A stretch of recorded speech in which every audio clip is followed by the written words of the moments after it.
Oh, there we are. Hello, everyone. Good morning. I'm here. I made it. Hello, hello, my lovely, wonderful punks. I'm sorry, both for the slow roll in and for the slow roll in once stream started. Um, I'm tired. Dreams were very esoteric last night. Um, I think maybe we couldn't get cola this week. Maybe I'm a little zooted from not having caffeine. Might have to mix some we got these V8 energy drinks my mom sent, and I've got coffee. Might have to mix that in to my rotation so that I have a little more get up and go. Not that I've ever felt like caffeine's had a strong effect on me, other than making me need to go to the bathroom more, but maybe I'm hooked. I don't know. But yeah, last night's dreams were weird. So I was a little slow to getting up and getting to stream today. Every time Emmy poked me to see if I was ready to get up, I was just like,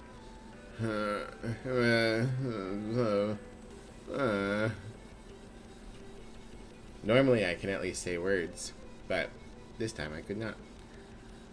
So yeah. Excuse me. We're going to do some more Esoteric Ebb today.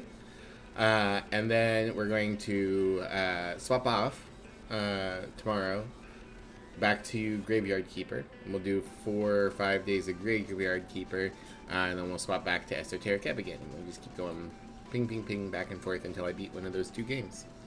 So we'll go ahead and pop in live.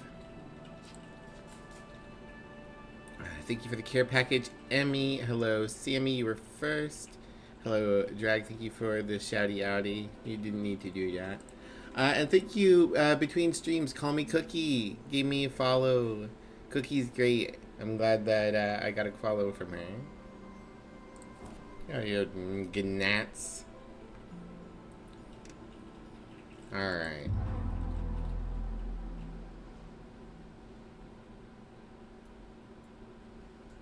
Failure can be more interesting than success. Do not fear the die. Baby, don't fear the reaper. Nor the sun, nor the wind, nor the rain. It's been a while since I've heard that song. I think it's sun, nor the wind, nor the rain.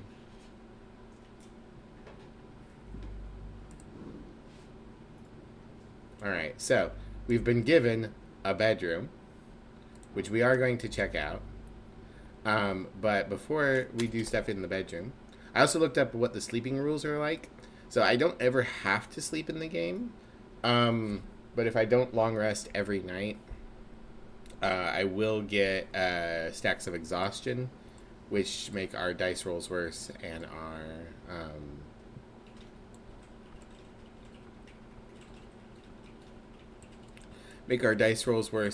cap our HP. Ah, fuck! He's back. You hear footsteps coming from behind. What? An ambush?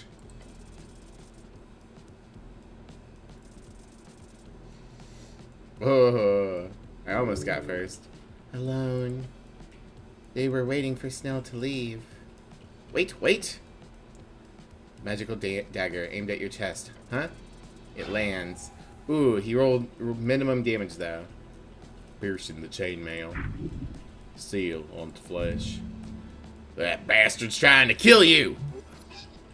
It sure is, strength. Yeah, the situation's screwed up. Can't talk your way out of this one. Okay. Ooh, try to understand your attacker would be good, but look what we got here. We got grease prepared. What's my armor made out of? I would assume it's either iron or steel chain rings. I have a date tonight, yeah. I wanted to go and look at the pillar. Alright, fucker. Get greased. You conjure a splash of grease onto the slope. The masked one is shocked for a moment, the magical grease causing him to slip and slide. The grease covers the entirety of the surface area of the assassin. You watch as the attacker falls, his slender body tumbling backwards. The grassy and rough dirt gets struck by the rapidly accelerating rolling assassin going down the hill. Your eyes follow the descent as the attacker disappears, like a spinning sack of apples, into the roller mill ruins. Follow them. By the time you reach the ruins, the shadowy figure scrambles to reach the edge. You follow it real quick, but the bastard jumps in the water. Holy shit. You lean out, glancing into the river. You see nothing, only night and waves. The assassin is gone, along with any evidence of wrongdoing. Catch your breath. How horrific! Someone's really trying to kill you! Apart from the wounds you sustained, of course. The fact that there for sure is an assassin out for your life is pretty bad. Like, it's going to be hard talking your way out of the next time this guy tries to end you. There's something strange about this. This was no killer. It felt like a mistake. All of it. You will have to be stronger next time in order to capture this foolish spellcaster. Bastard really did try to catch me alone. This has to be connected to the tea shop. I'll get him next time. Has to be connected to the tea shop, right? Do not be so hasty to make connections. You'll have to find out more. Try speaking with the assassin next time. Find out why they're trying so hard to hurt you. Alright.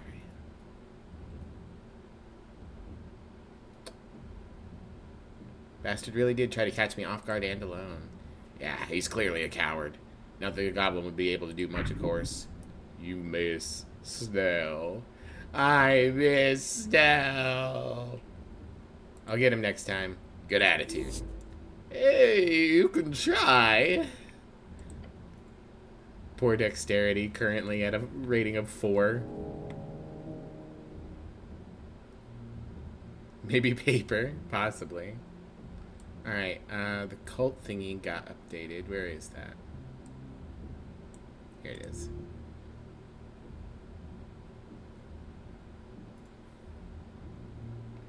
I wonder if they would have attacked me if I had tried to sleep.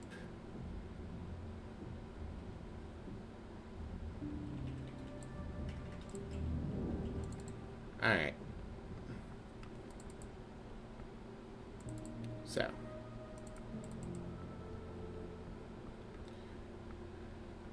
We are going to go down. We're going to interact with the pillar while I don't have Snell to give me disadvantage.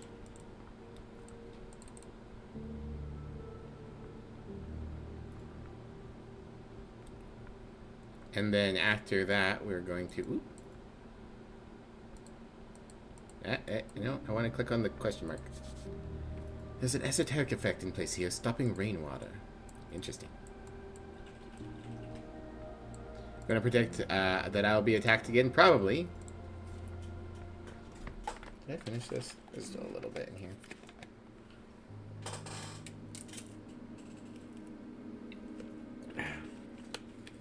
I got some protein shakes since my tooth's been hurting to give me an option for something to eat when I'm too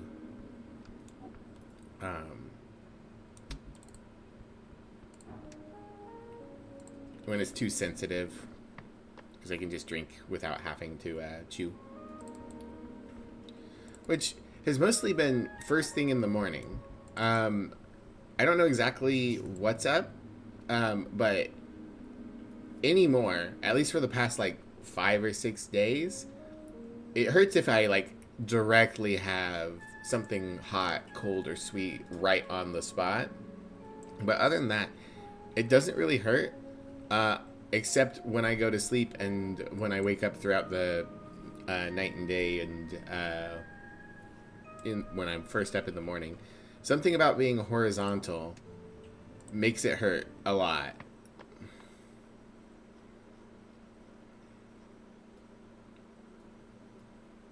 Which I've been informed can be a blood pressure thing. I'm not sure what exactly would be wrong with my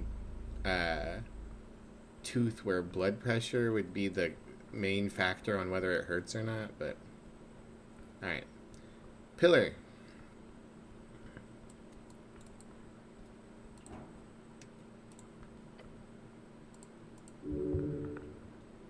Touch the pillar.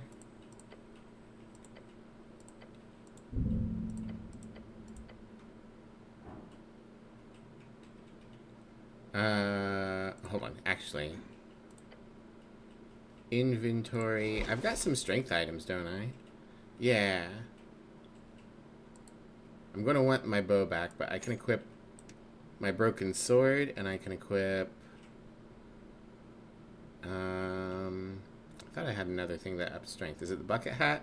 Yeah, it's the bucket hat. There we go. That gives me a much less bad strength score.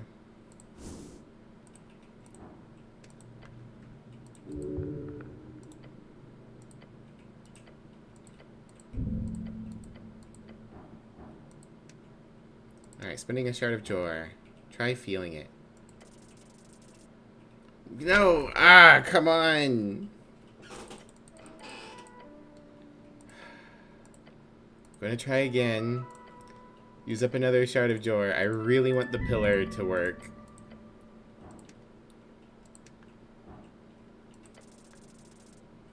No!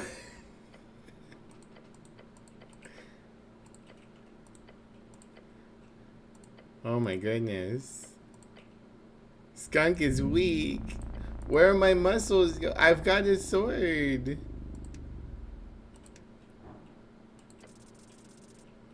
Oh, thank God. Whew. You place your gloved hand against the surface. You find the will to listen, to bear the burden of that solemn voice. Close your eyes and pray. Silently mumbling the same words as always, to your God, to your people in this great city. It fades. The voices grow, not in size but in number. Some of them join in your prayer, some dismiss it, some hate it. Before you, a large landscape stretches, covered in the bodies of the damned and waiting, their souls on display for the judgment and callous sorting. Among them you see one face turn to look at you. At first you believe it to be him. Then you understand as a man who appears to be both younger and older gives you the kind of look of regret a father would have on seeing the return of a lost child. He turns to face the stairs. You watch him go. Again. Again. Again. Your heart's racing, blood pumping. You get a grip. The vision is faded. Whatever you saw, it quickly disappears deep into your skull. The pillar does not whisper here, it screams. Go further down. You understand plainly. There's more to the pillar you need to investigate. In time and further below. Okay. We've updated Esoteric Ebb. Oh boy. That costs so many shards of joy. Alright. Putting back on my cool ass frog mouth helmet. Hello, Graham. And my bow.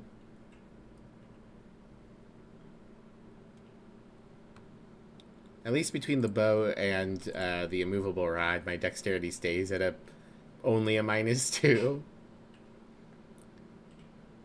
If I could get a slight charisma bonus, that would be useful. Alright.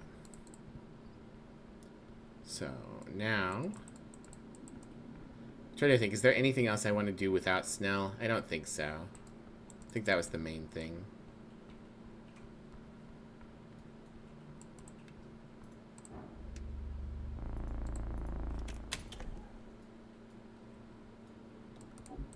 Jeez, that took so much.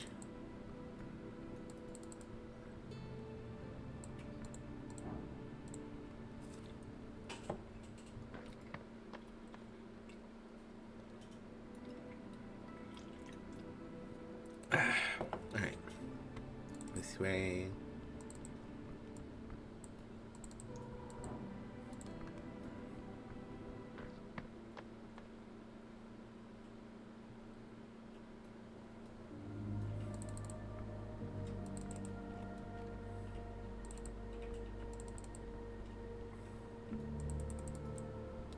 And then this way.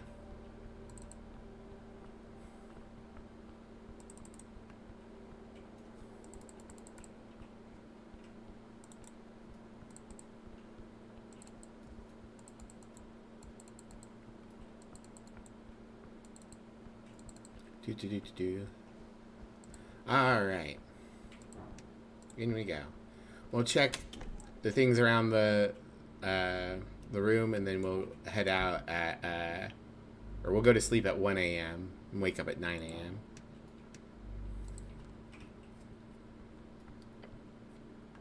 You look over the thick pile of documents, each adorned with a symbol of a fish. Official city documents could contain useful information. Look through and skim. The documents are not very organized. However, as your eyes glance over the titles, reports, and statements made over decades, you find a few that catch your attention.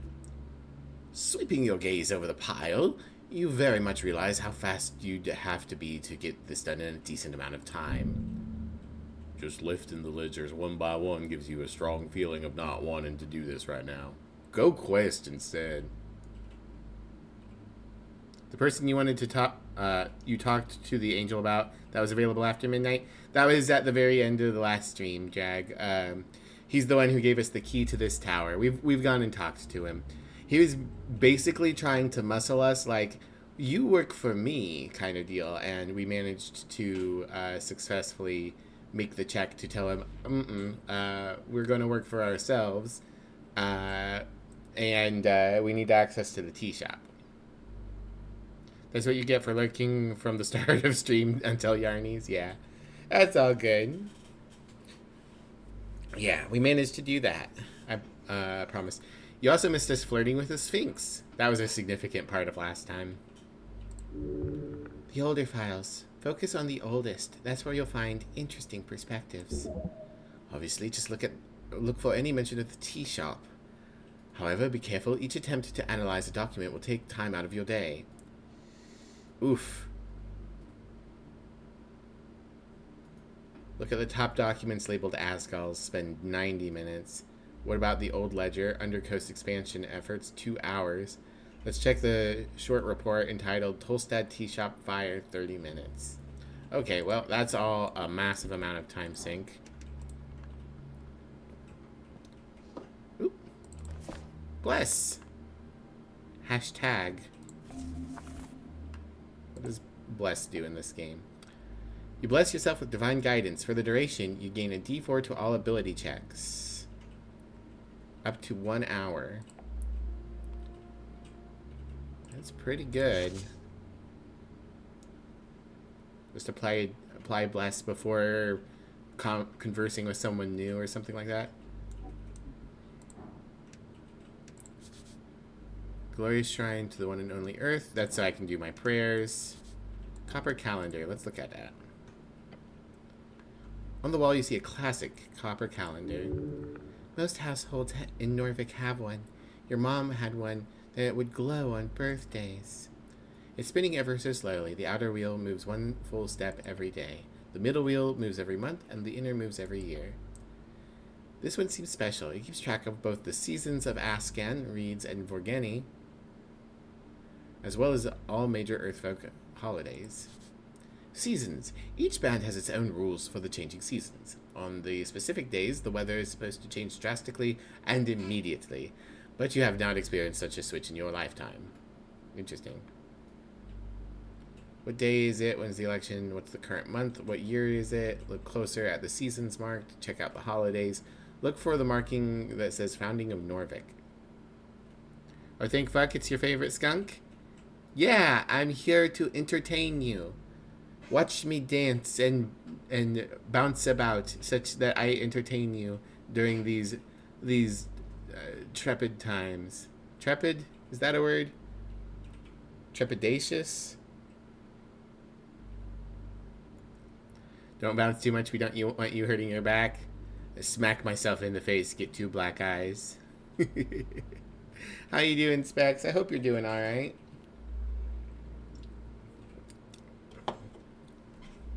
Oh boy, I got a tiny cut on the tip of my tongue. Doing a little better? I'm glad to hear that. Hope I'm doing okay. Besides the tooth stuff and this annoying little cut on the tip of my tongue, I'm doing alright. Any LED lamp fixture news? Oh, we should put that in. I haven't, I think we've just been busy and distracted and we haven't gotten around to it.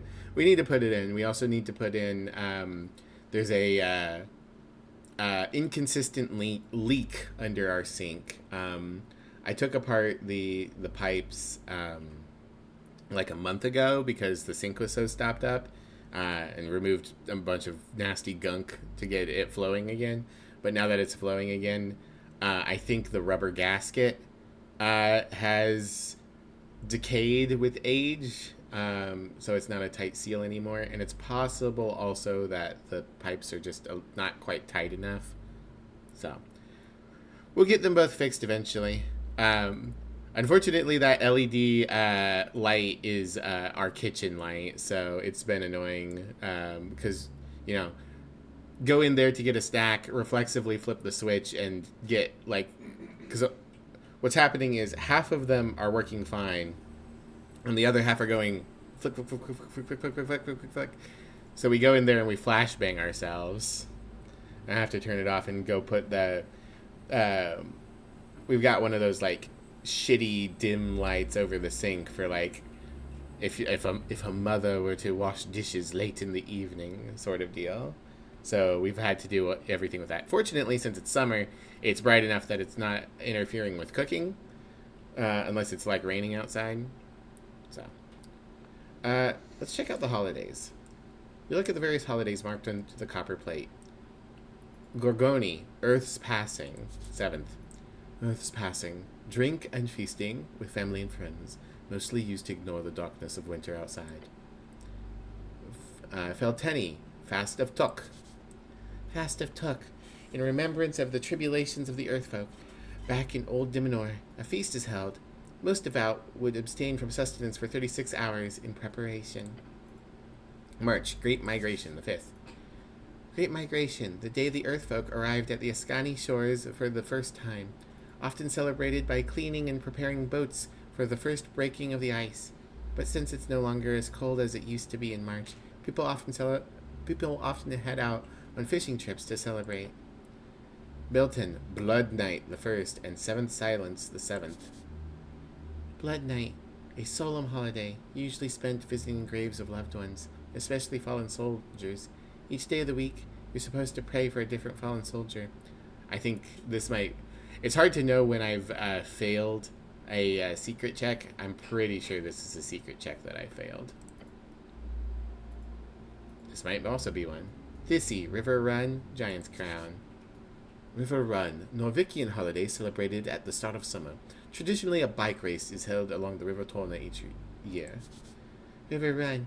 Good food and fresh crayfish by River Torna is served by various gatherings. The kids are supposed to run or bike along the river as the ships race each other. Ooh. Crayfish boil. Thusi Folks Feast. Folks Feast, a great celebration during the short Ascani summer. Many animals are slaughtered, and many treats are baked for the annual celebration. It is held on the longest day of the Ascani sun. Cronus, Toll's Dance. Toll's Dance, a holiday for lovers and young people who meet up at various fields outside the city to dance through the night. You were never invited to one. Thanks. Ingarmi, Phoenix Watch. Phoenix Watch. On exactly 28 days before the Ascani autumn, a phoenix passes over Norvik, going inland. For an hour, the intense light turns night to day. Eltra, Torna's Flame, and the Ascent. Maybe the second holiday just never bracks. Otherwise, that would be very weird. Torna's Flame.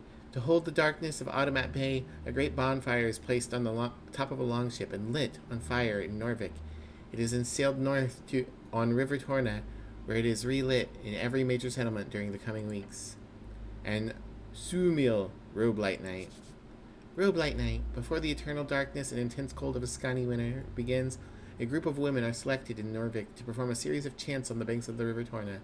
It is said that in the past the women would be allowed to walk upon the water and cross the river through their love of earth. Cool. What's the current month? The calendar's middle wheel is showing March as the current month. That's the 3rd month. It is. Well done. That means it's still winter in Ascan, yet the weather is incredibly fair. It has been this way most of your life, but apparently did not used to work like this. Back in the day, in the previous area, seasons changed upon their designated days, and not a moment before. It could apparently cause quite the whiplash. I really like the idea that it used to be like a video game where seasons are instantaneous massive changes, and now it's like real life where it's a slow and gradual shift. It's very funny to me. Oh yeah, thanks for shouting out Specs, Jag. Everyone should follow Specs. Specs is awesome. Oh, a big stretch. Look at closer at the seasons marked around the wheel. You see the months and seasons marked into the copper plate. Gorgoni is Vorgeni summer. Valenti is Reedsian spring. March is Vorgeni autumn. Beltan is Ascani spring and Reedsian summer. Thesi, Vorgeni winter. Thusi, Reedsian autumn. Cronus, Ascani summer. It's interesting. We have these names here, but March is the only one that's the same. Guys say big stretch every time she does a big stretch. If you don't, I might explode.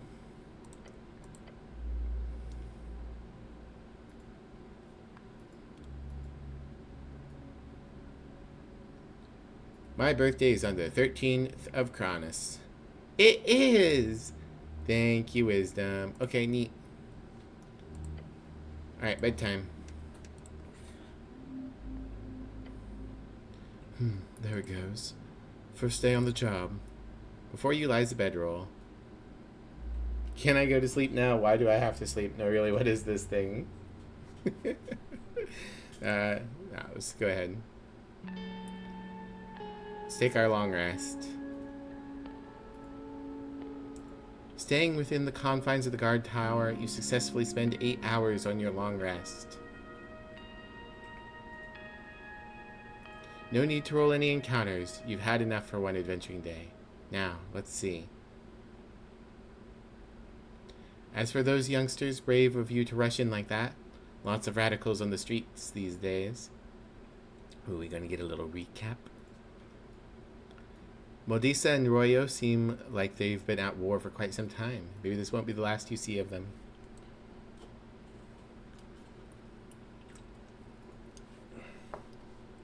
I'm sorry for letting you stumble into the city below. I'm just surprised you made it out alive. But now it's time to deal with the main quest. The tea shop awaits. The way that spoke is like it was a DM talking to me. Oh, hi, Atir. I like that I slept in my full armor with all my stuff. Day 2. Your muscles strain as the second day begins. Today you need to gather more evidence. The mystery will not solve itself. I have the weirdest dreams. Do you? Fragments, whispers, a voice that isn't yours. Stress of a new job. Get yourself together. New city, new tower, new bedroom, newish. You'll be a little scatterbrained. It is what it is. Okay. Got my spell slots back. Do I want to... I think I do. I think I want to change my spells.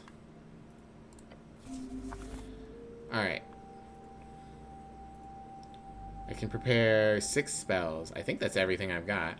1, 2, 3, 4, 5, 6. Yep.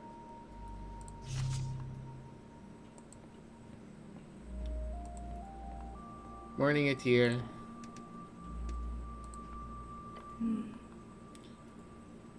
Celestia appears to focus on her work, a stack of many, many documents, with her many eyes.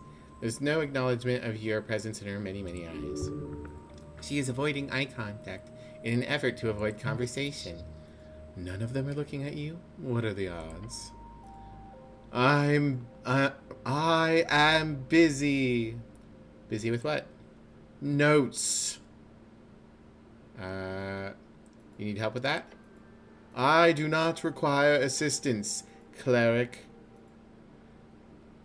What's it like being an angel? Can you fly or just float? Ask about broken wing. Look around messy quarters. You live like this? Thomas! Hi, Thomas. Welcome in. How are you doing? Do you really see out of all those eyes on your halo? Can you ask things? I can't just ask her about Earth, right? Must I have the courage to ask about Earth? Yeah, let's ask about Earth. Bam. Bam! 23. You clench. You pause unnecessary bodily functions. And some necessary ones like breathing. Thanks for shouting out, Thomas. Have a good luck. Look, Drag. Then you focus on the goal. Speech. Tell me about Earth. She stops writing. Get out of here, right now. Run. She mimics a sigh. The fated man god. Earth of Norvik. That's the guy. Yes. She lifts her hand, pointing towards your chest. I serve his remnants. Dzeki Smokow. Smako what? Her many eyes look at you. The Celestial turns her head a bit, or turns her head in your direction just a bit. I uphold my honor through service to the Coin Lord. You should quit. Dara really sucks. The angel's many eyes land upon you. They stay a while before she returns to her documents. She is amused. Oh yeah, that's working. Keep shitting on her boss. Alright, Charisma. He sucks ass. Real ass. Her any eyes look now look away. Okay, that was a bit much, maybe. I am unsure about many things, yet for now I serve. For good or ill. Her stance, it relaxes. Ever so slightly, she settles in your presence. You've got an in. She's a fascinating creature. Ask her more. Ooh. What do I know about Celestials like her? Will you join my party? You seem like a strong companion. What do you know about the Pale Man in the morgue? What do you know about goblins? You have very cool armor. Do you sit here all day or what? You are an you are an ethereal, yet also imposing woman. Attempt to flirt.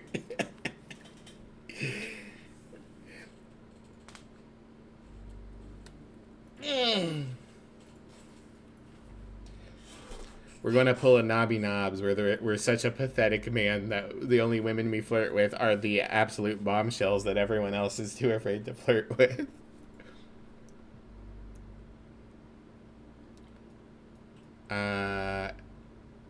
Yeah, let's bless ourselves. What do I know of Celestials like her? Celestials, a gathering term for creatures born out of and from the Good Plains. There are many such creatures scattered around the coast. The only major civilization of Celestials is located in Divinitorum, the Golden Horde. Burango, my bones. No, not distress. No, see, this time she won't say glue pack and destroy my bones. This time we're going to flirt with her and maybe she'll give us a little kiss or something. Should I even talk to her? Depends. Will you say what she wants to hear? She is lonely, but her demeanor does not scream, please socialize with me.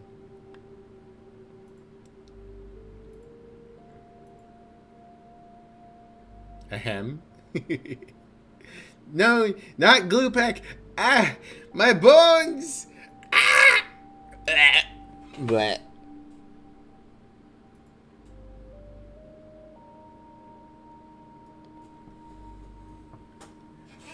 Dead forever and ever.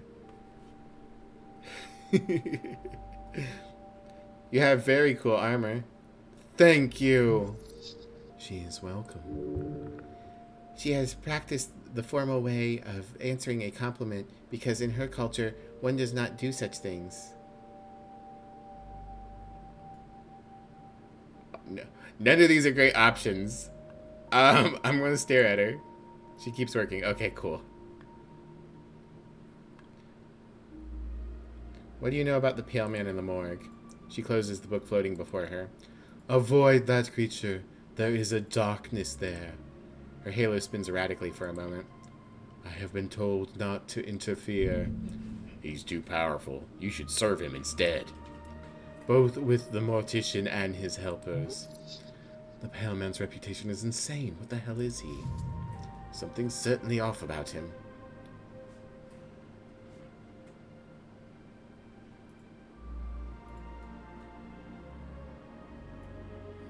Helpers? Mercenaries, creatures who roam below, dark spirits.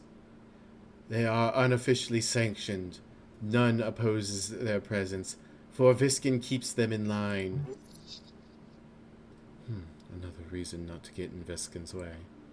Do not engage them unless forced. Good info, thanks. She opens her book again.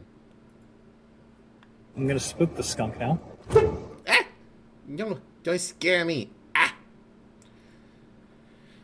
You are an ethereal yet also imposing woman. Attempts to flirt. Imposing. Ethereal. Phylogynestic agenda updated. Her telepathic voice gets dropped down several octaves. All the way down your spine. Your back. Your spine. Say the right thing. DC 28. Woo! Alright. Physically recoil.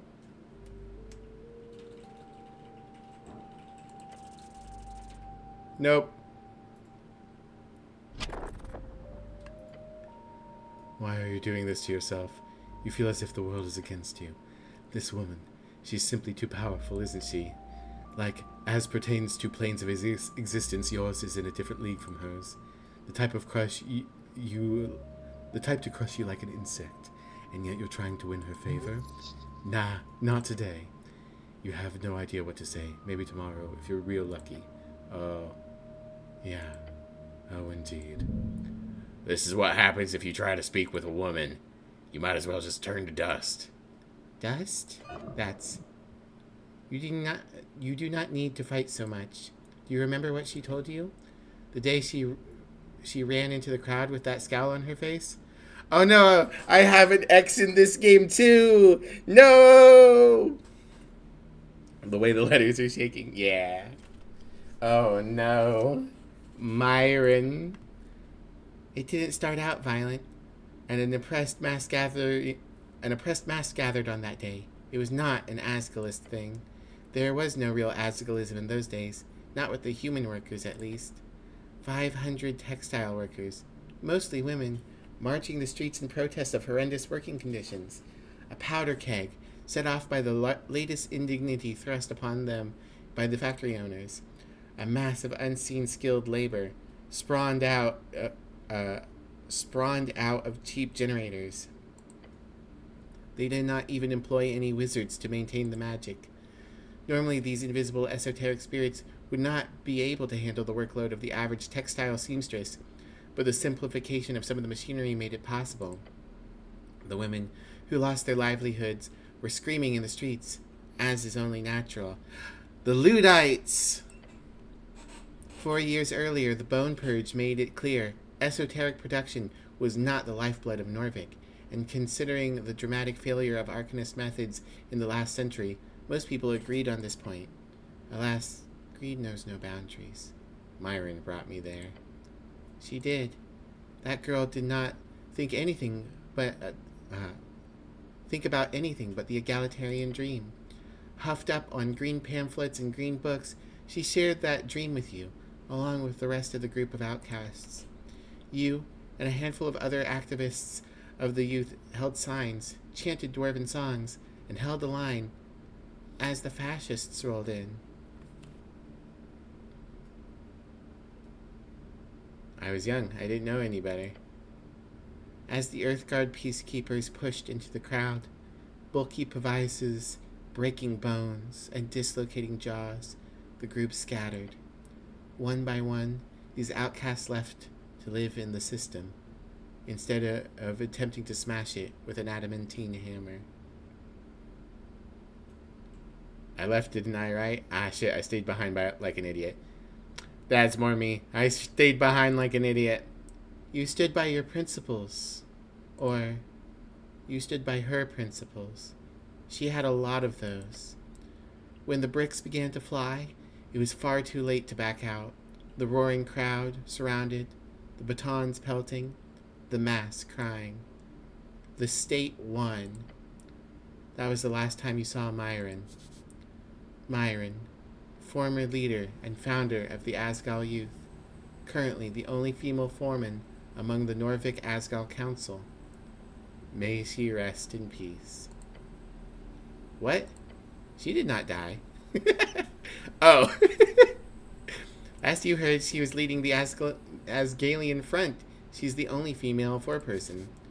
Asgalian Front, an offshoot of Asgalis pushing for more extreme parts of the ideology. She is one of the most influential women in Norvik. So she never sold out. You knew she never would. She made something of herself. Yes, she is a woman with aim.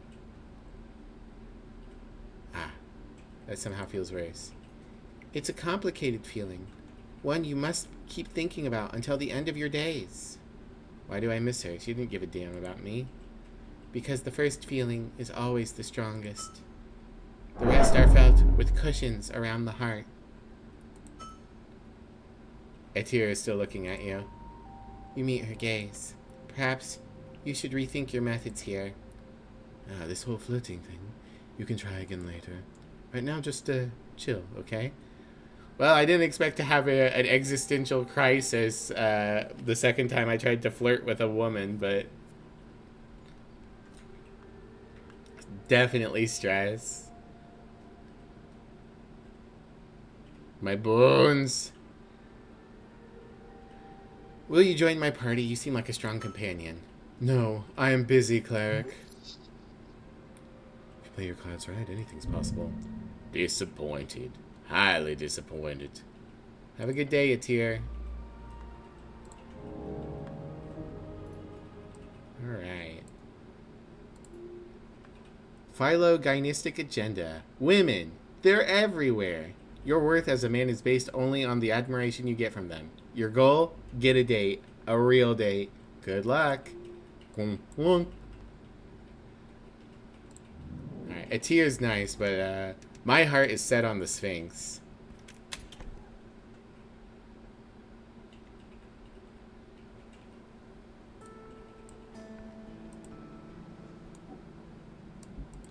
Alright, so the first thing we should do is go and get Snell. Unless we see anything like major on the way.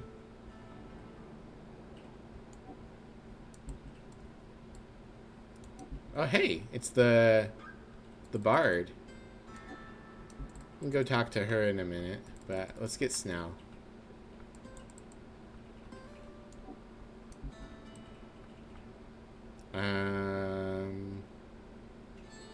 Trying to remember which way is fastest.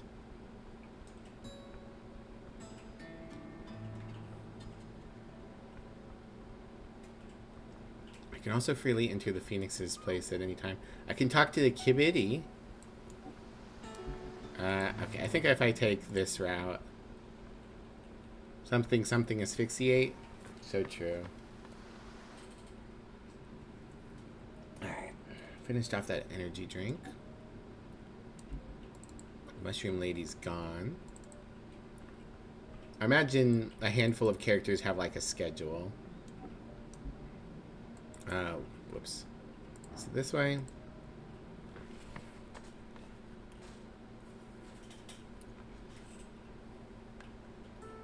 Oh, hell yeah. Who are you? Oh, it's Thalassos, the impressive landlord. 24. Merfolk, level 3 entrepreneur. Oppressive. Lawful neutral. He's a good landlord. He takes care of his tenants. He makes sure there is a decent amount of service being done, maintenance, safety checkups. He is nowhere near the worst landlord in Tolstad alone.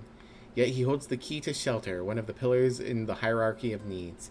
There is something inherently oppressive about playing into the system, to profit within it to senseless degree. It is unearned wealth. Yet he is a person in the system. Should we limit a private citizen's ability to leverage his investments for profits? Should the free market dictate how and where folk get to live? Is this merman a bad person for playing his hand in a world built upon the whims of capital? You do not know. Yes, he is a bad person. But everyone has an opinion. Asphyxiate, I see. Suddenly you don't know how to write sphinx. Oh, and there's fish. An entity. Highly interesting. Well, I'd love to talk to a new person, but I need Snell. Where is my Snell? Is he in his room? Yeah. Snell. I need Mage Hand. Gage? Hi, Snell. Morning, Cleric. Goblin rubs his eyes. Ready to head out? Yeah, more or less. The Goblin collects his things, strapping a pouch on his hip, adjusting his jacket. As he finishes up, he says, By the way, yesterday with Darrow.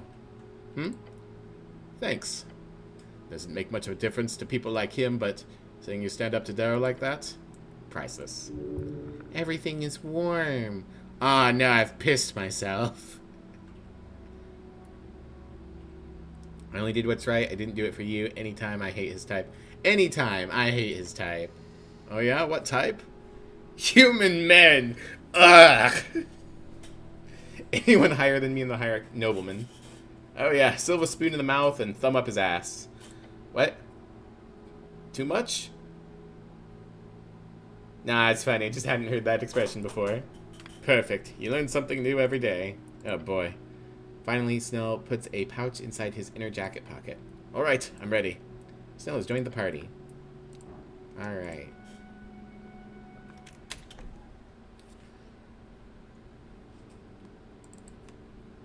So...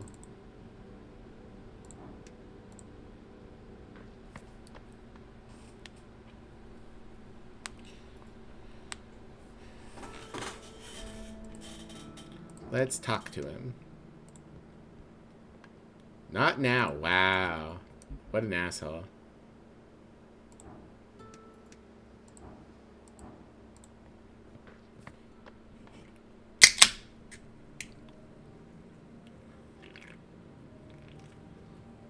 Alright.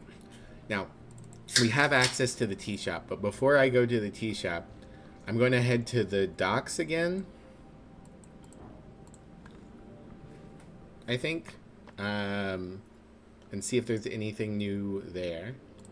That is Raz again. Let's do a free behold. I don't think we gained anything there. I think I just need the DC 20.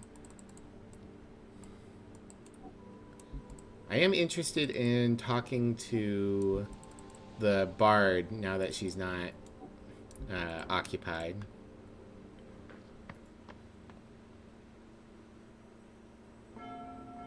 Ding ding.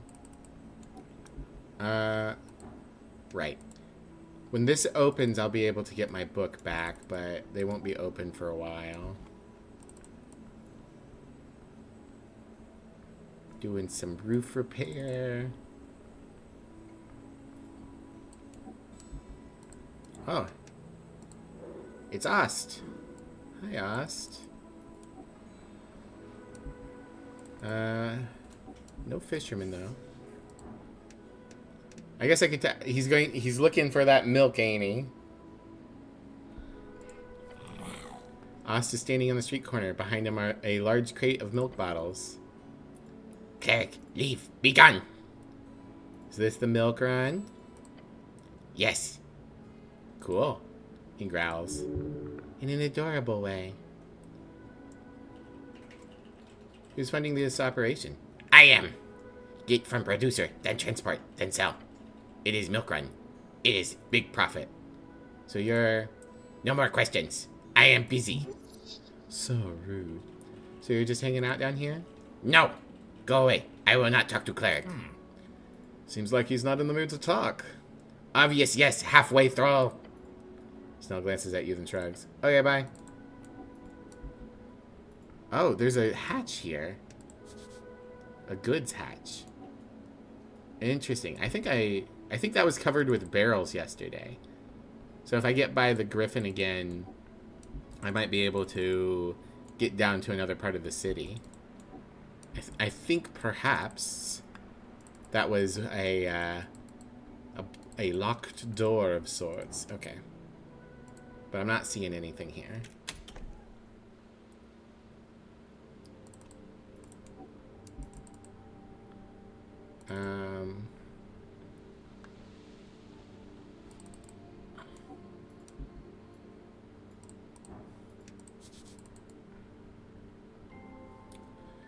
Okay, go up this way.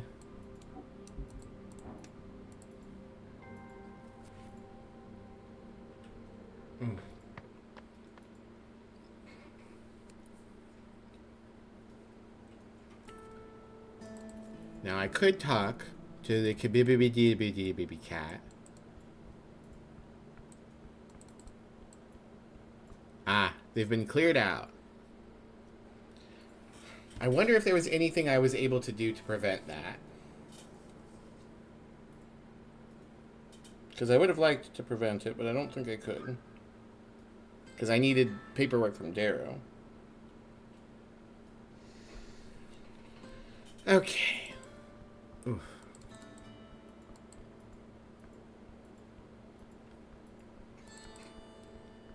So there's definitely more stuff under the city I'll need to look at later. Oh, there's the little demon guy. Seagull's back. Ow.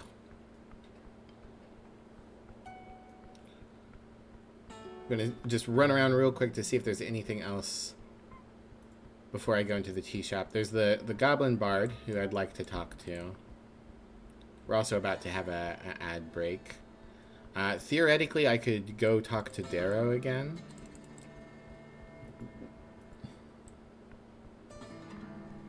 I think that's good. We'll go... I'm going to go ahead and... Oh. Dwarven stone, broken in half. Pure violence. Alright. Going to run a little 3-minute ad break, and I will be right back.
And we're back.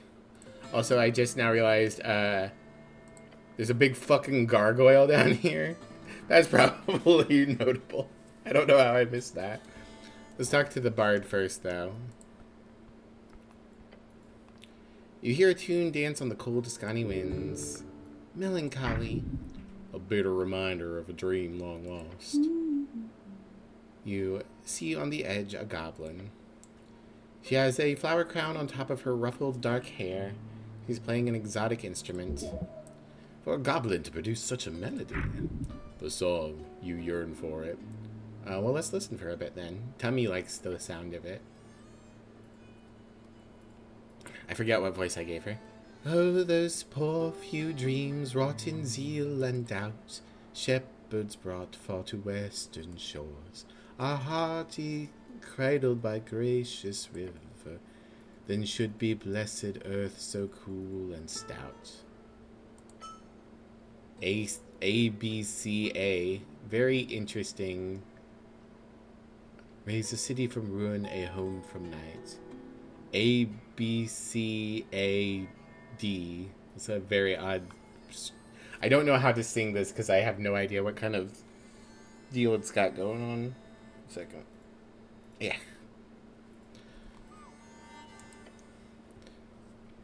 The moment you open your mouth to speak, the goblin stops plucking her strings.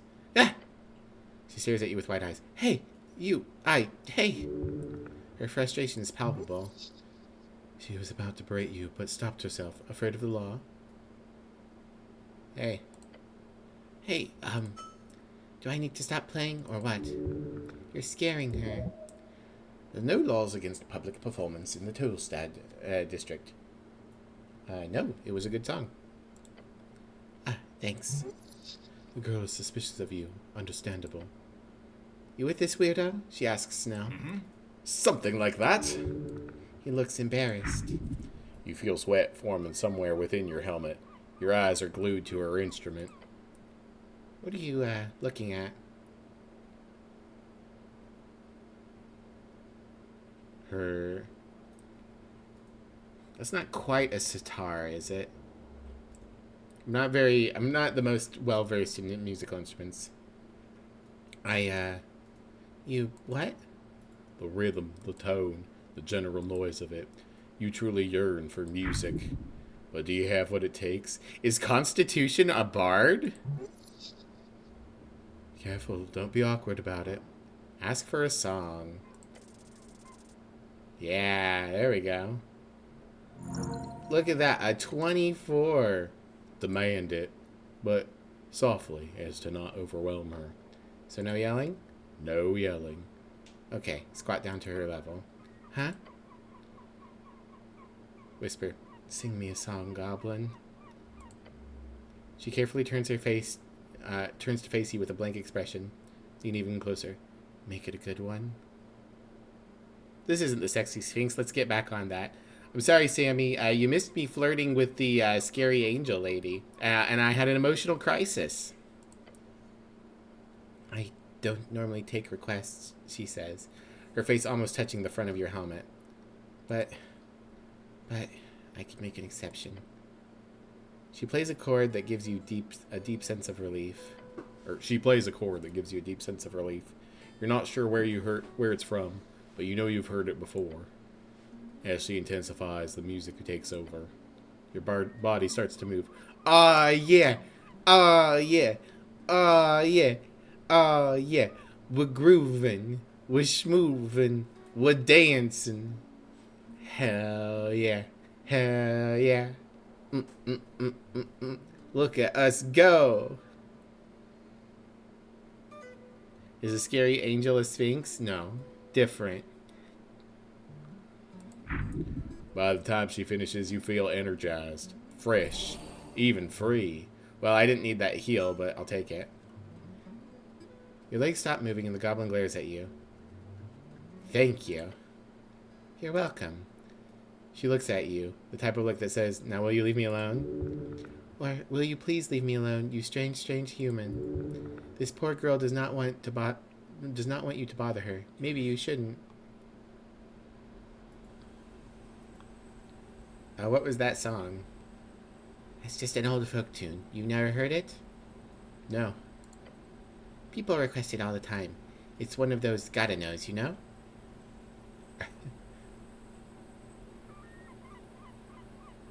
Do you know this goblin, Snell? Of course he knows me. We used to live together.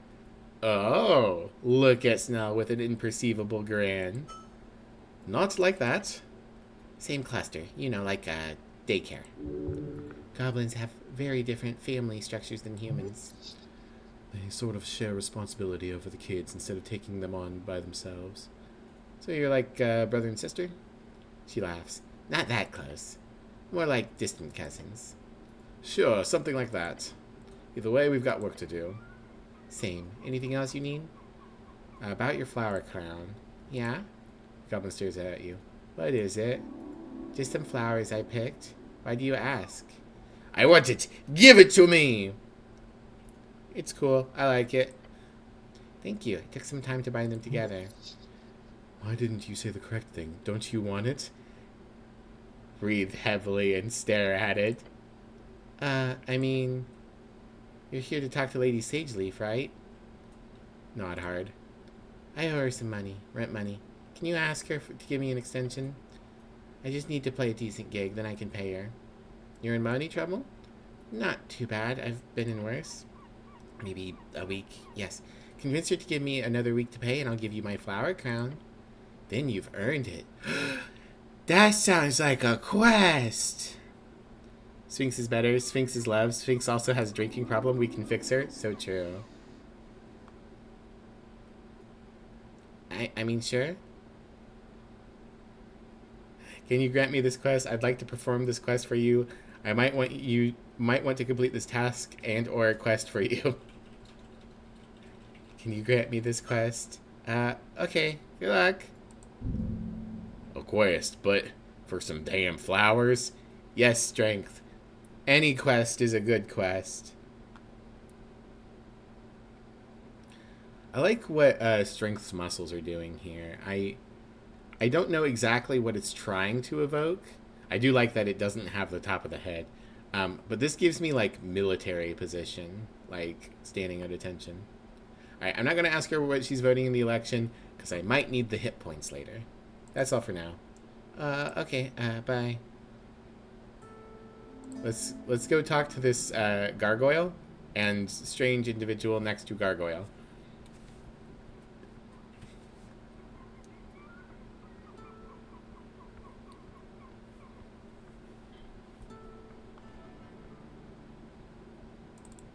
Go faster.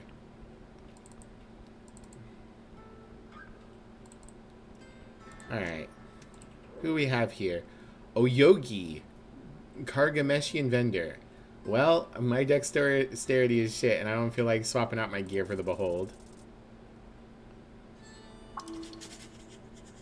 Stormblood Halfling, a skilled merchant, businesswoman, halfling entrepreneur. Man, you could learn a shit ton from someone like her. I want that helmet.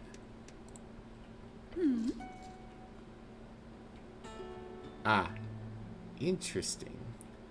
Beneath the shadow of a gnarly statue sits a girl wrapped in colorful garments. She's wearing some sort of hat with an attached veil covering her face. On the ground around her, upon a fancy rug, you see an assortment of strange trinkets. Some of them have quite potent esoteric auras. She tries to say something, but is clearly unable due to the heavy layers of insulation. Funny you ask. I'm actually voting for the... She lifts up She lifts up a small arm from under the layers, ripping the hat mask from her face. I said, gods, it's so cold here. You see how her skin has a faint blue tint. That, along with her small figure, makes it obvious to you. She is a halfling. One of the Stormblood descent, originating from Windcrack Mountains. Glance at the statue. You, carry that thing around? Would that impress you? She taps the statue behind her with an evil grin. Let me introduce us formally. This here behind me is my guardian, Cruel Wing. Winged cruelty? Flying evil. Something like that. I call him Filur. A gargoyle. Earth elemental, terribly powerful. You've got a gargoyle bodyguard. Yes, fancy, isn't it? And as for me, I am Oyugui, the traveling wind. She who brings that which tingles around the coast from band to band. Her voice carries a wonderfully exotic tonal melody. My services are available if you have the coin. I don't have coin. I'm poor. Oh, in that case, I will be here if you need me in the future. In case you find yourself with this, what you call it here, crown, yes? The goblin clears his throat and gives the halfling a bow. So you're the Kagameshian vendor who came the other day. Oh, I am popular then, she gives this goblin a glare. You're affiliated with this dragon I hear about? Yeah, everything worked out with the application. I did. Send my regards to your queen. She's not a... Sure, I'll do that. He gives you a nod and steps back. What do you say, warrior? Make my time worth it here in the cold? Browse your wares. Do you have a license to sell? If you can't handle the cold, you should not be an Ascani. That's a powerful spell you're using to speak my language. I don't think... I think she's just doing it. What do you know of the tea shop? Who are you voting for in the election? I really like that helmet up there. Why is it not hanging on your statue? Why do you call me warrior? Tell me more about yourself. Let's ask about the helmet first. I like that helmet. That's a cool looking helmet. Oh, that's just a warning. Last adventurer who tries to steal from me left it behind. You can buy it if you want. If you dare. Why do you call me warrior? That is what you are, is it not? Might be bad translation. Do you prefer Dreamweaver? Or perhaps Holy Boy? I want to be Holy Boy! Oh, man. I'm very tempted by Holy Boy, but that's not really the path we're walking here.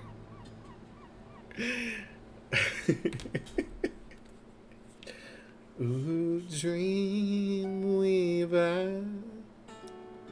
Dreamweaver sounds awesome.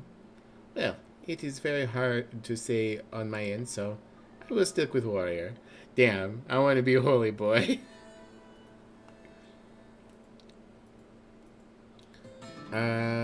Okay. I'd like to browse your wares. Great. What can I interest in? For example, she pulls out a yellowed scroll from her chest. This here is Scroll of Comprehend Languages. Handy if you need to decipher some ancient text or speak to foreigner. Ooh, boy. Esoteric Shards, Comprehend Languages. Whew. Empty Afridi bottle for 500 crowns. Helmet for 300 crowns. 10 pieces of incense for 200 crowns. Pair of bone dust canisters, 120 pounds. Dream patch, 90 crowns. Elven ointment, 280 crowns. That's all for now. Oh, well, comprehend languages seems pretty useful. That's going to be all my money, though.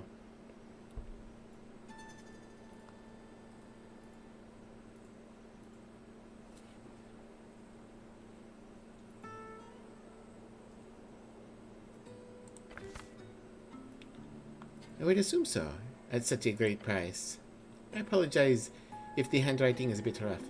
I got it from a gnomish gentleman in Vorgani, the pixie dusting fiend of a man. I assume the esoteric shards are a shard of Jor.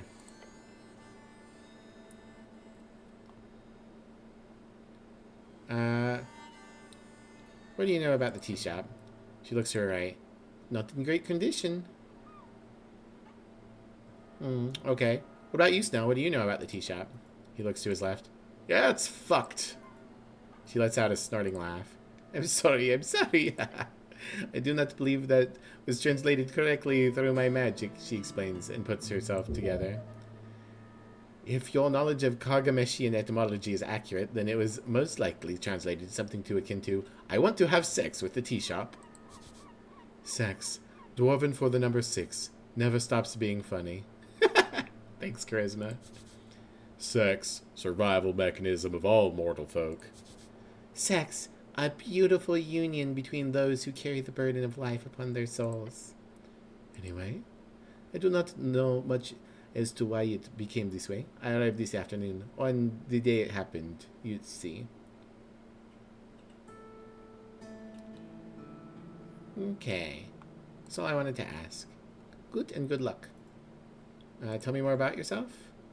Oh, you want a deep dive? Lay it on me. Well, where to even begin? I've had many experiences in my travel. If it might lead to the purchase of one of my items, then I will share. Sure. How do you travel? By ship almost exclusively. Sometimes I serve as a boat mage, joining vessels with much broader shipments than my little trinkets. But I traveled a lot with unaligned sailors as well. It's usually a bit more fun that way, albeit more dangerous also. One time I joined a crew of mall pirates. I swear, I was this close to being the dinner sacrifice to the Nalfeshni in charge.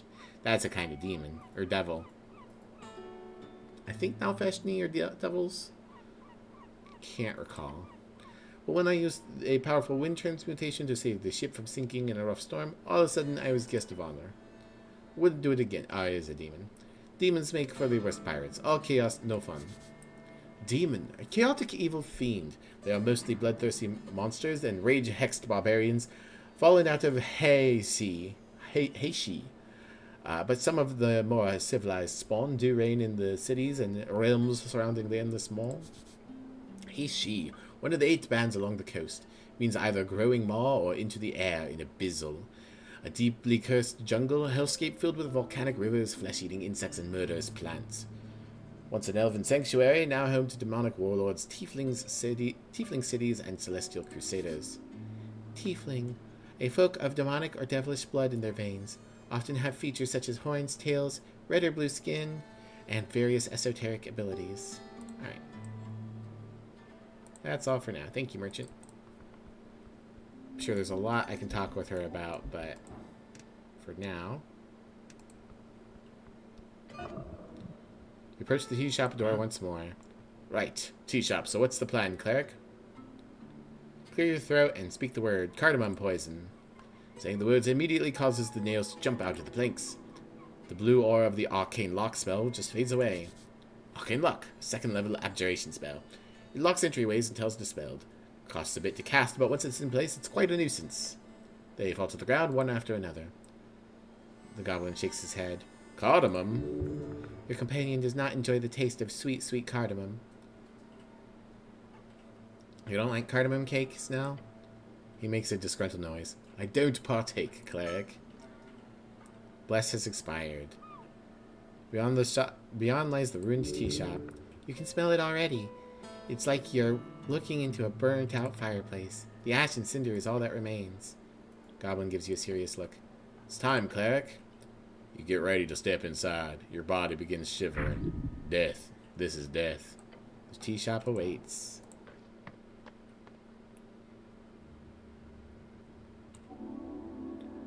The tea shop that blew up. Only the stone base remains. Used to be seating for customers. Flipped table, looks heavy. Laughter and debate once filled these seats. It's a miracle this chamber is not completely collapsed. Clumps of what used to be porcelain. Paper is apparently weak to fire. So true. You see an iron door under rubble and soot.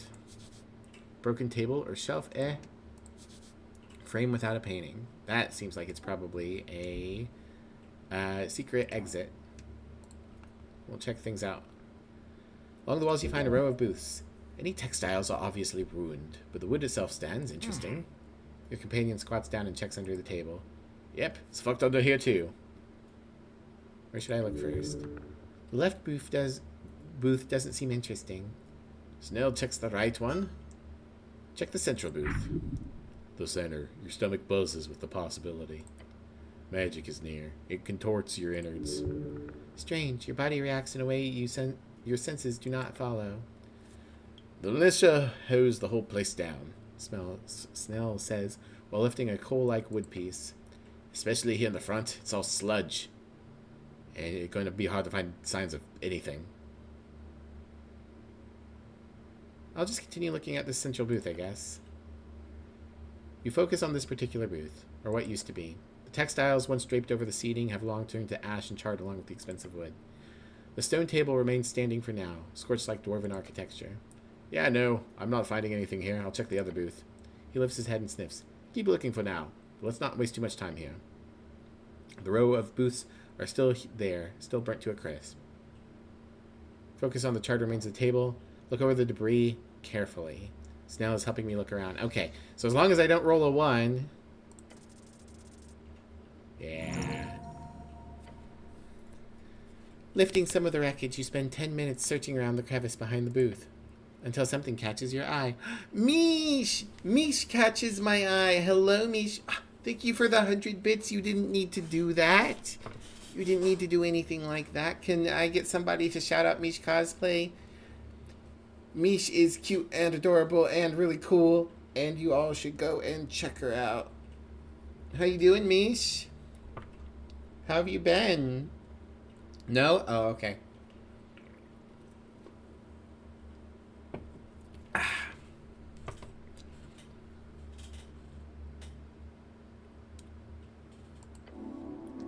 Something not burnt. You reach out and grab it. Gained item, melted Elysium brooch. It's a tiny metal leaf. It fits in the palm of your gloved hand. As you wipe the soot, you find it in a strange condition.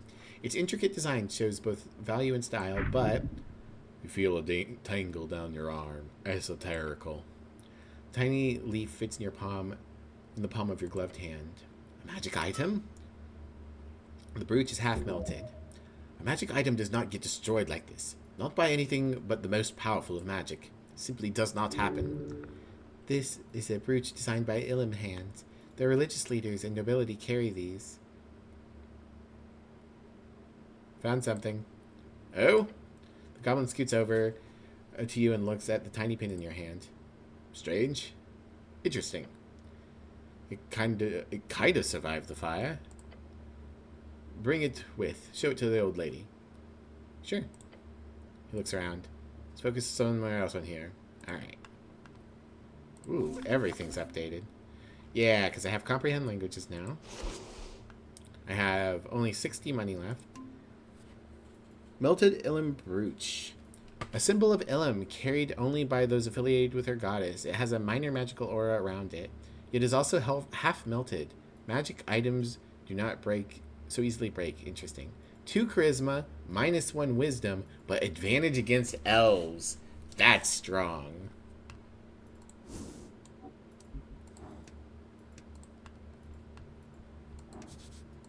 Only the stone base remains. It reeks. Step behind the counter. There's compartments filled with ruined tin boxes. In the back, there's a complicated set of tubes and pipes combining into some type of tea-making machine. Oh, excuse me. A brewer. Not often you get to see these days. I'll have a sweet with cream, please. I'll have a sweet with cream, please, Snell says nasally. He leans over the counter. Oh, make that half cream, actually. My tummy's sensitive today. He's making fun of humans and their love of milk. Not the best joke, but he'll like you more if you play along. Answer in a snobby tone.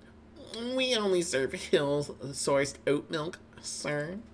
The goblin looks at you, then looks at the counter, then looks at you again. That's called a double take. Good job. Look at his face. Pure shock. Good one, cleric. He waves his claw. Check the counter. Alright. Quigs! Hello! Hi, how you doing? I saw you were doing some streaming commissions earlier. How'd that go? Everyone make sure you check out The Quicks. Fantastic Benoni artist. The gremlin looks at you, you look at him, then he looks at you, then you look at him. Funny thing, I don't know if I've talked about this on stream before. So, it used to be in tabletop games that goblins were the go-to little monstrous guys that you fought at level 1 because they were smaller and weaker than you. Then everyone was like, actually, we think goblins are really fun and cool.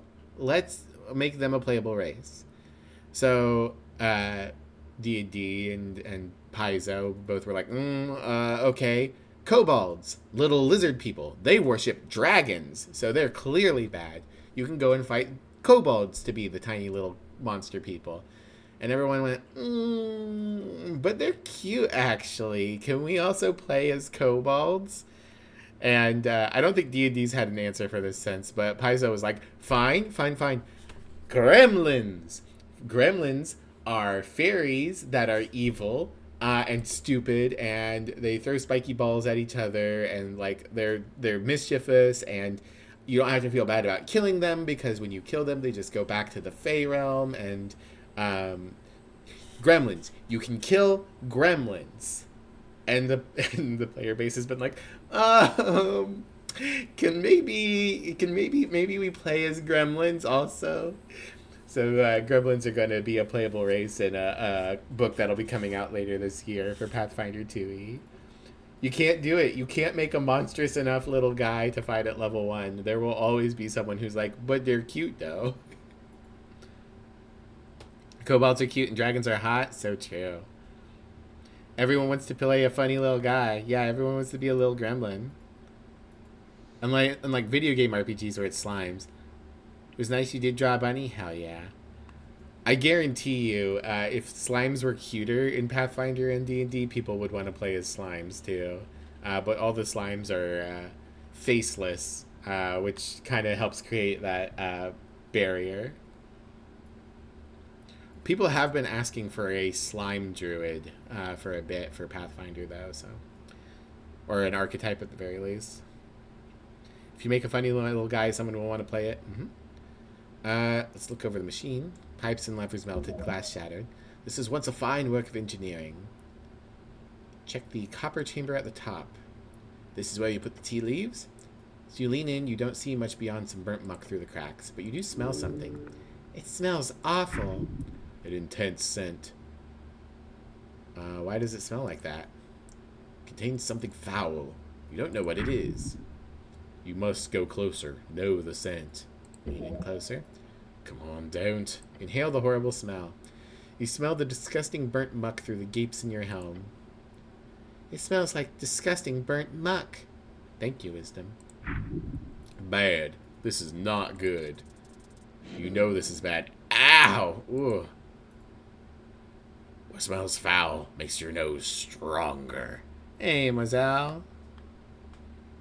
A fluid, if you will. I might. Perhaps they could introduce kittens. They've already got playable kitty cat people. Mazel's playing a kitty cat people. People will stop at nothing for more slime. You were going to say fluid. A race that looks like kittens and puppies, not humanoid cats. They're not tabaxi. Ah, I see. I mean, people would definitely do that too. That's not true. Your knees shake, but you stand. Take better care of yourself. As you turn around, you find the goblin glaring at you with a worried expression. I'm going to pretend I didn't see that. Check the output valve. There's a metal valve at the end. It's shut. It's only shut when it's brewing. That means it was working during the explosion. Open the valve. Try to turn the valve, but it bends at an odd angle. Wait! That's not how a valve is supposed to feel. It's stuck. Be careful. You carefully put pressure on the valve as you turn the little lever. Suddenly you hear a snap. A tiny piece of copper comes flying towards you, hitting you in the helmet with a dink. Shit! Step back! The valve bursts open, releasing an oozing pile of tea, ash, and gods only know what onto the ground. Gods be damned, Snell mutters and holds his nose. The scent is particularly awful. Avoid. Constitution DC 4. Try to survive. -4 DC. You've already smelled this shit. Okay, as long as I don't roll a 1. Foulness. Well, nothing you cannot stand. You smell the fetid, melted ooze. The goblin's dry heaving next to you. It's not so bad, Snell. Don't be traumatic. Alas, you persevere. The floor behind the counter is now covered in a layer of ashy mulch. What did I gain from this? A loud ding comes out of the machine as the last of the dribble ooze exits the canister. It's still operational. What the hell? A death knell. After the bell, a box opens up at the top of the machine. Inside, you see dry leaves. It's the steam leaves. They're supposed to add extra flavor. And the scent. They are ukol leaves from Kargamash. Wait, this thing was ready to go. Doesn't that mean it was being used during the explosion? Possibly. Truly a possibility. Alright. That means those tea leaves are evidence. The goblin's correct for once. Evidence, huh? Snell stares at you. Yeah, pick up the leaves, cleric. Oh, right, of course. Yeah, of course. Ukol leaves. You carefully place the dry leaves in your pouch. Goblin gives you a nod. Now, can we please not hang around this goop? Neri! Neri, Neri, Neri. Hi, Neri. How are you? Everyone, check out Neri, a care criminal cat girl extraordinaire. She's very cute.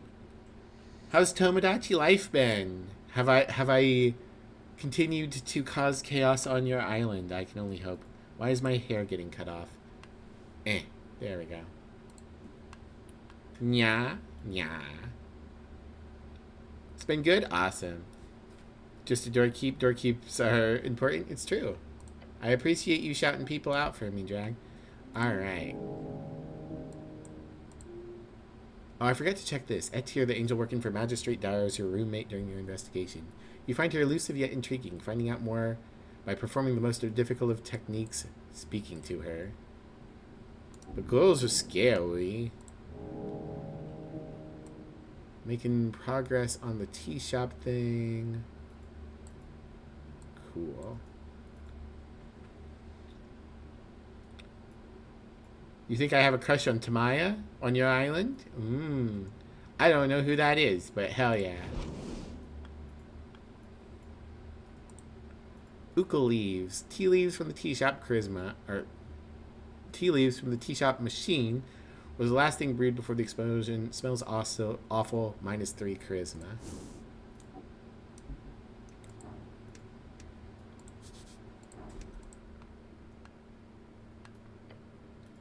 On the floor beneath the shelf, you find a pile of broken porcelain. Damn. It's like a clump, he says, and coughs a little. Salad. No, Moselle, they're tea leaves. You don't eat tea leaves as a salad. It won't be tasty. The heat must be extremely intense at the spot to cause such an effect. Try to pick one up. Grabbing the edge of a cup reveals how stuck it is. You can't move it an inch. They've been deformed by the fire. The heat must have been thousands of degrees. Can I pull harder? It would only break. No use. Stop looking at the cups, I think. Alright.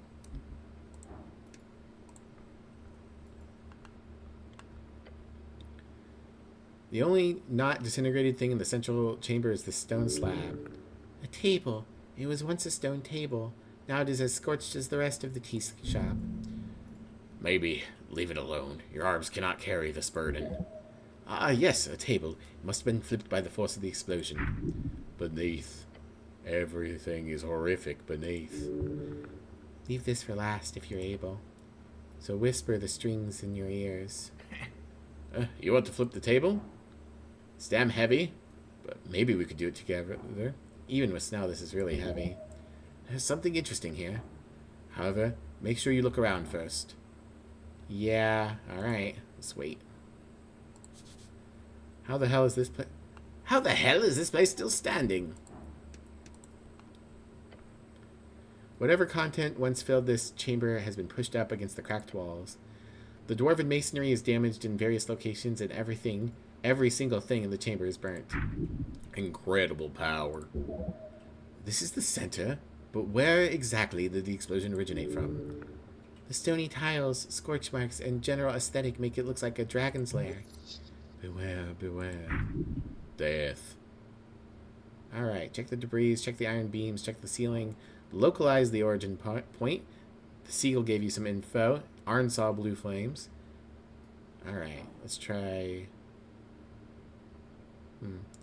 What are your thoughts on the chamber, Snow? He removes his sleeve from his nose and mouth. It's a damn blast zone. Any theories? Tell you what I think, cleric.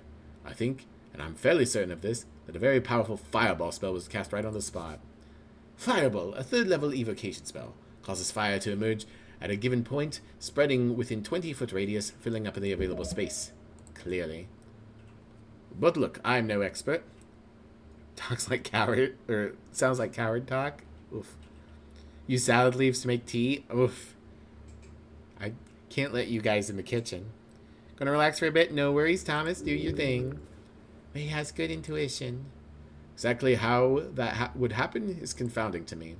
So let's both just look over the debris and bring as much information as we can to the old lady. Why do you think it's a fireball? He shrugs. Pretty common spell. Powerful. Wouldn't be the first time either, nor have seen a fair share of renegade wizards over the years. Not too many capable of that kind of destruction, not these days. There used to be much more powerful wizards before the start of the new era. The goblin lifts an eyebrow, and you feel a stirring in your lower stomach. What about you? Can you cast Fireball? He asks with a little hesitation. Most clerics and paladins can't tap into arcane magics. I could, technically. Good. Goblin smirks. You can tell me if there's something off about it. Could this be caused by a spell? Spells can cause most things. Very obviously, this chamber's been hit by a fireball spell. Or any other type of equivalent explosive force. Alright, well, we're gonna try it. Nope. Failure. You are surprisingly confused. You spent 10 minutes looking around. 10 minutes?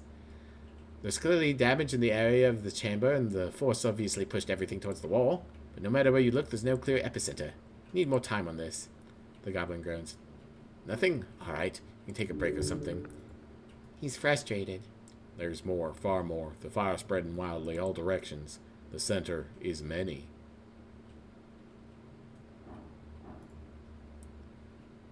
Alright, DC has gone down 5 because the center is many. Let's spend a shard of Jor. Oh boy. Constitution, could you have spoken up the first time? That would have been nice. You look around to find the damage confusing. While centered in the chamber, the damage appears uneven, as if the force of the explosion was struggling with itself. With that thought, you receive a vision. Replaying the event in your mind, an explosion. In the chamber. Conflagration spreading. Just doesn't work. However, you experiment in your head with an idea of multiple explosions. Suddenly it clicks. The floor, it has several marks. Start counting. 1, 2, 3. It's not enough. Looking around the chamber, you see several points from which the fire clearly spread. The explosion is no. Explosions. Explosions. Multiple.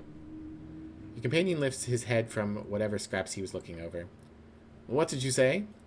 You keep counting. 4, 5, 6. Even that's not enough. Fires. The immense force. 7, 8. You point at the last spot on the floor. You can see near the west wall where you're standing. 9. Is this character talking with his stats? Yes, like Disco Elysium. Yes. Esoteric Ebb was inspired by Disco Elysium. It is a D&D base system. And yes, you speak with your stats in your brain. And your stats also have political affiliations and beliefs about stuff. Never played Disco Elysium? Disco Elysium is really good, but it can be difficult for people to get into because it's very artistic, somewhat dense, and a little dreary. I think Disco Elysium is probably the better game, but I think this might be a nice, softer introduction to people. Brighter colors, a bit more optimistic, a bit more familiar. It's really good. It's really fun. I'm really enjoying this game. 9. 9? 9 of them. You see his face contort. Blah. You see his face contort as it dawns on him. More than one, he mutters. You're about to blow his little mind, aren't you? Hold up 7 fingers. 9 separate explosions simultaneously. I wonder if this is a reference to the professor. He stares at your fingers. He won't mention it. He's too kind. He looks around the chamber concerned. Walk me through it. How did 9 explosions go off at the same time? We've got a cabal of sorcerers? A coven? What? Careful now. Do you really want to share this info with him? Could be useful to keep it to yourself for now. Tell him necklace of fireballs. I'll explain once we report to the lady. No, I'll explain to him. Shut up, intelligence and charisma. Necklace of... He says and pauses. You can see his mind working behind his sharp eyes. Huh.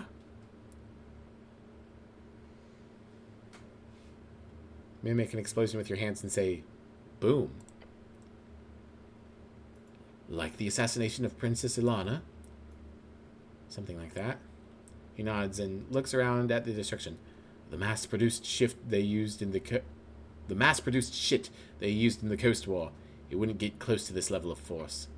You're telling me someone tossed 9 beads of fireball, essentially a fully charged and practically invaluable magic item, in a damn tea shop? It's that or a group of very quick hags. Goblin smirks.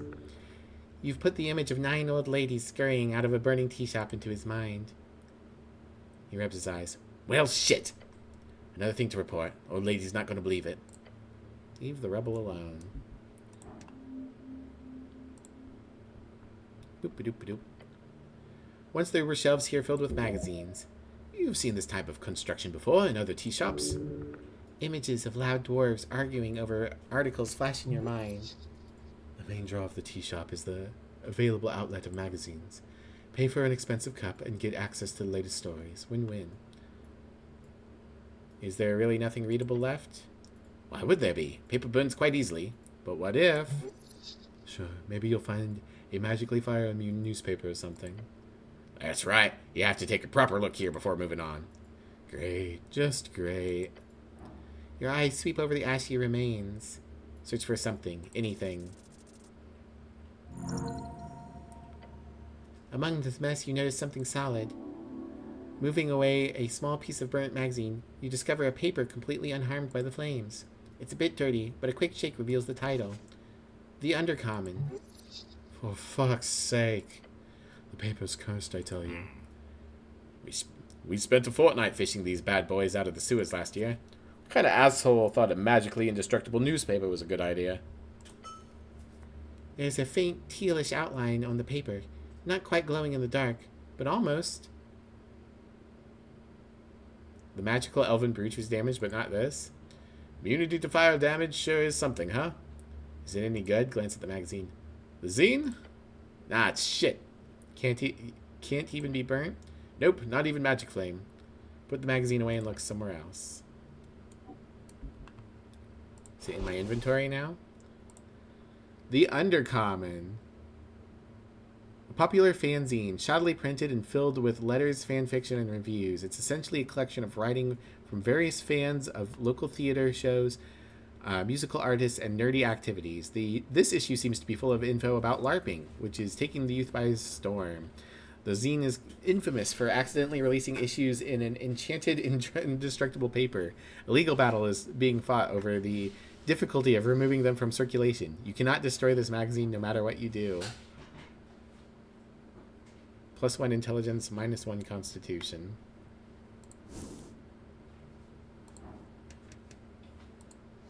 Oh, shards of Jor. I'll take those.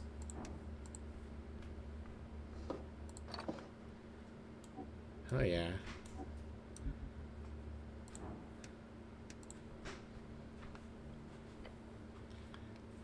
Late in the passage, the iron door has fallen off its hinges. Look at the corners, they're bent. Look at the bent corners of the door. An incredibly high temperature must have been involved to cause this door to bend like this. And it's bent outwards, so clearly the origin point of the explosion was in the back. Try to figure out what could have bent it. Hot enough to melt iron. Let's look at the hinges first. The hinges are connected to the wall via thick iron nails. Oh, we're getting raided! Raid. Happy Pride! Happy Pride, everyone! Welcome in, raiders. Welcome in. My name is Mivlia. I am the trans punk skunk extraordinaire. This is my venue. I'm a variety streamer. I stream whatever I want, whenever I want. Right now we're doing Esoteric Metallic Medley just followed. which is a a fantasy mystery game that is inspired by Disco Elysium. You have the Dungeons and Dragons stats talking inside your head. Ooh, a skunk VTuber. That's me. That's me. I am the punk skunk. It's good to have you all here. Welcome in. Super Kim, thank you for the raid. If you guys need to raid and run, if you got to go to the bathroom, get some food, or if you're just done watching streamers for the day, no worries. But if you want to stick around, I definitely appreciate it. And Metallic Medley, thank you so much for the follow. As a follower, you're an official punk, which means you're an official badass. And welcome in also Calcium Compadre. That's a fun name. And Super Kim and everyone else who came in. I saw, what was that, Ghost Runner? How is Ghost Runner? What is Ghost Runner? What were you guys, or how, blah, blah, blah, blah. I can do words. What kind of game is that? It's so fun, OMG, but you mostly played Neon White. I don't know what that one is either. I'm glad you had a good time, and thanks for choosing to raid me. Let me give you a little check you out, a little follow. I'll have to return the favor at some point. Both movement-based games. Ah, cool. Nice. Well, I should do this since we're paused anyways. If anyone wants to, in the future, feel free to follow me on Blue Sky or join my Discord. Nice, chill community. We support all sorts of streamers there. And yeah, thanks again for rating me and giving me some support. We'll get back to the game. We are currently... so the main mystery of the game, we woke up from dying in a river on our way to this part of town where a tea shop that had a bunch of dwarf Asgalists, basically like socialist communists. The tea shop has been exploded, and it's our job to figure out what happened and why. We have this goblin friend who's been tasked with helping us out, named Snell. And the thing that we just figured out was that someone took an entire fully charged necklace of fireballs and chucked it in here because there's 9 separate explosion points. The hinges are connected to the wall via thick iron nails. Typical dwarven design. They use a metal known as hardston on doors like this. Looks like they've been ripped right out of the stone. No, wait. No. The iron's been bent as well. Interesting. Then this was a combination of force and heat. An esoteric effect? Just a spell? Figure out what could have bent the door like this. Hot enough to melt iron, a popular dwarven metal. To melt iron like this would require incredible heat, especially for hardston. You remember from your studies the art of the fireball spell. An awesome power. It was often used to horrific efficiency in the Coast War to eliminate entire legions. But to reach degrees hot enough to soften this iron, it would have to be 7th level or higher. More realistically, considering how the flames have forcefully escaped from the back rooms by bending the door this way. The back rooms? Oh no. 8th or 9th level. That is quite the high level fireball. What we got here? A broken table or shelf? Money! Yay! Money from Ivlia. Let's look at this. This gives me implications of a secret door. A ruined frame for a painting. The actual picture was obviously burnt away in the blast. It is iron. It remains. Not looking at the hinges, that's unhinged. I looked at the hinges. I did that right before the raid. What sort of painting do you think it was, Snell? Huh? A drummer does strike me as the type of guy to hang a giant picture of himself.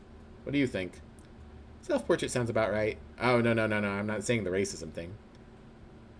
I bet it was a painting of a door. What? A door? Like, to trick people.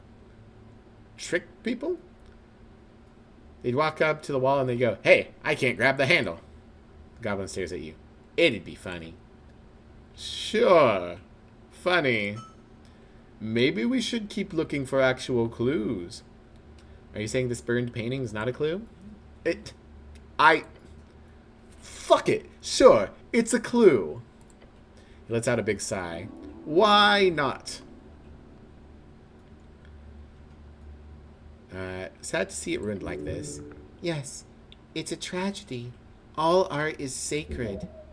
I have no way of knowing if it was even beautiful. It could have been some horrific abomination of a painting. There is beauty in all art. Drivel.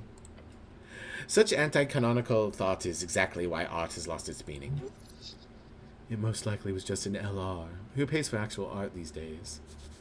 LR, common shortening of light reflection, referring to an image capturing method. Bleh, an image capturing method of using the mirror cantrip and light cantrip simultaneously in order to brand a surface with a perfect visual representation of whatever the mirror is reflecting.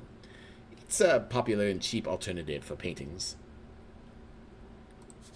LR, magical painting. Looks super realistic, very popular these days. Look closer at the flame. Iron. Melted to hell, but still somewhat intact. Not as affected by the fire as some of the pipes you saw in the central tea shop chamber. Right, anything else? The frame holds nothing else. No signs beyond that left by the flames. You should leave it alone. Alright, nothing else there. Okay. That leaves flipping over the table. We're going to go ahead and I think we should bless ourselves.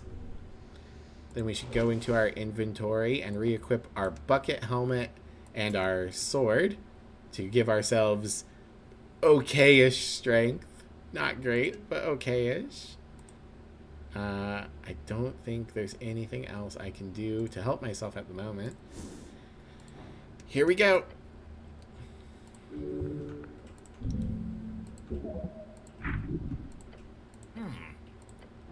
Alright. Ooh, nice.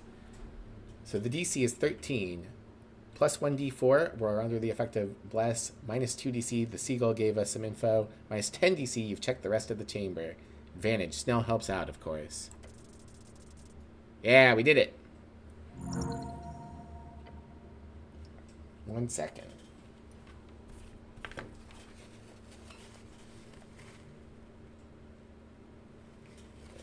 There we go. You grab the thick table with your gloved hands. Oh, sorry, wrong voice. You grab the thick table with your gloved hands, gripping it firmly, strongly.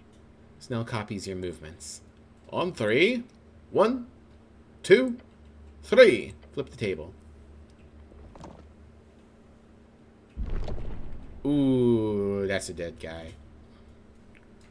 Exclamation point. You stare into the dark corner of the tea shop. Midst soot and broken tiles, you see a corpse. It almost disappears into the destruction around it. An aura of sorrow. This is pure tragedy, beyond any imaginable degree. It's Snell stares at it. He is silent. Gods be good. 1 casualty. He flinches and looks at you. Yeah, confirmed. The corpse appears completely charred to you. Such destruction would make it very difficult to identify. Size is average, in human terms. Somewhat slender. Hard to make out anything other than a silhouette. The goblin steels himself. How much experience do you have with corpses, cleric? Your thoughts land on anatomy books. Basic medicine training. Nothing practical. Death. You know it. You fear it. You were far too young. Clear your throat. The goblin breaks his intense stare down at the corpse and turns to you. He is afraid the corpse will awaken. Not an unreasonable concern. Cleric?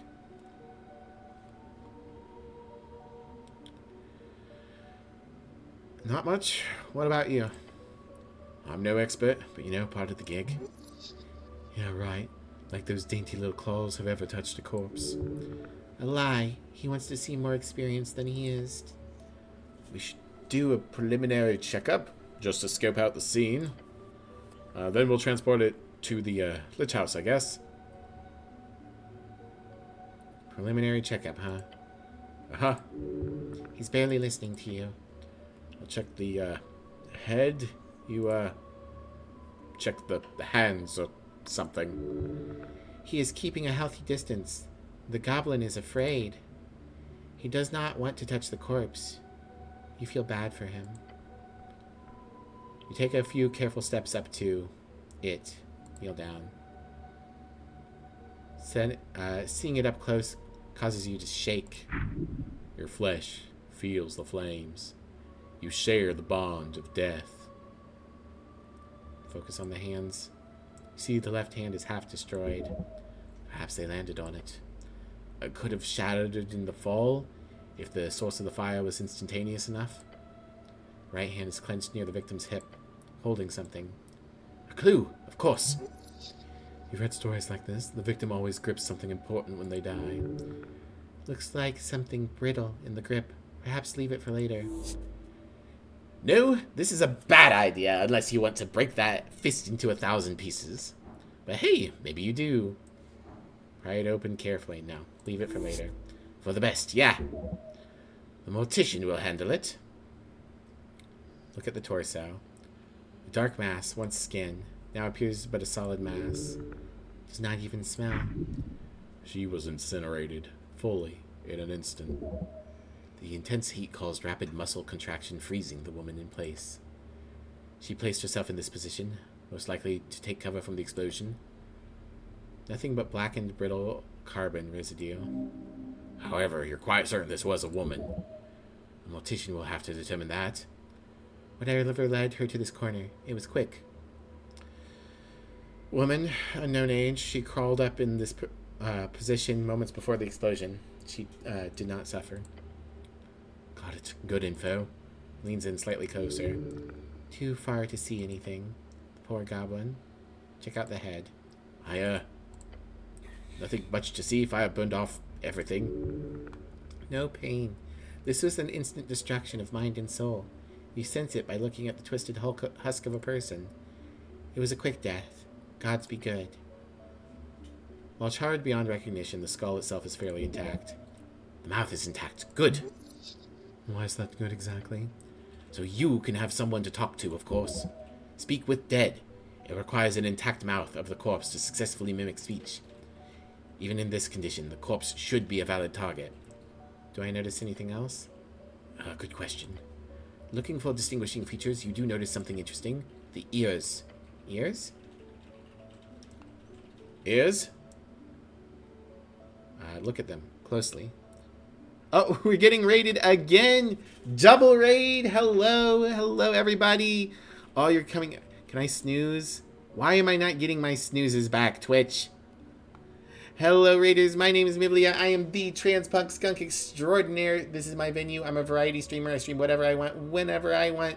Right now, we're doing Esoteric Ebb, which is a Disco Elysium-inspired D&D mystery game. It's very good.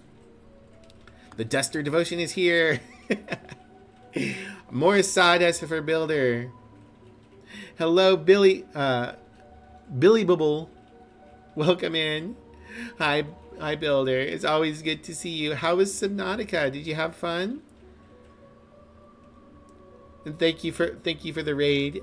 As always, to the raiders, if you need to go, if you need to be done watching streams for the day, use the bathroom, get something to eat, whatever you got to do what you got to do. But if you want to stick around, I definitely appreciate it. Wow, 2 big raids. This is the most viewers I've had around in quite some time. It was good. You started what is shaping up to be your hardest challenge run yet today. Ooh, what's the challenge today? Very interested. I've got an ad break coming up in a minute. I'm very sorry to say, for some reason, my snoozes haven't come back. I don't know why. The ad manager is confusing and terrifying. Vegetarian solar only run. Ooh, that does sound like a challenge. All right. Well, thank you again for the raid. Can't eat fish, and your base needs to be powered only by solar panels. Hell yeah. Punk as hell. Well, thank you for the raid. I hope you guys stick around. I'm sorry we have to run an ad break here. So I will see you guys in 3 minutes. Please do stick around if you feel able. Yeah, see you soon.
And we're back. Thank you all for sticking around if you did. Very much appreciated.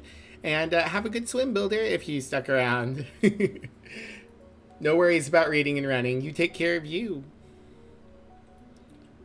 We'll take care of your dusters, your dusty friends. We'll feed them all the sawdust we can find. And a hi, Blood.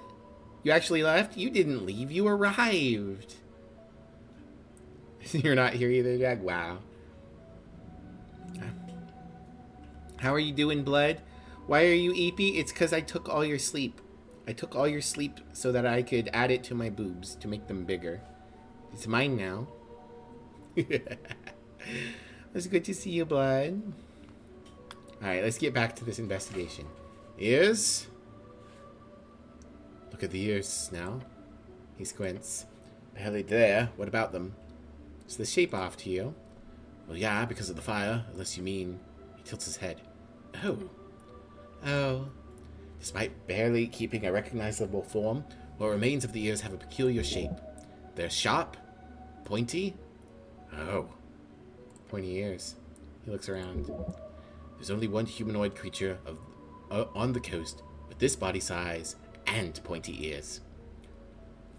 Not an orc, not a gnome, order yourself, and not a human. The goblin takes a step back. No. No chance. Oh boy. There is no doubt. Oh no. Elysium weeps. Her children are slaves to fascism. Fascism, the ideology of nationalism born during the fall of the magocracies in Old Dimenor. The term originates from the gnomish fascio, which means something akin to a collection of warriors. Your companion glances at the corpse. His head then slowly turns towards you. Oh no. Oh dear gods. It's a damn elf. Spilled tea. Finish investigating the tea shop.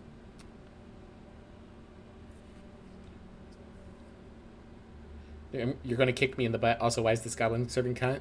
This is the death you fear, the dramatic end to your career. Did they know? No, they couldn't have.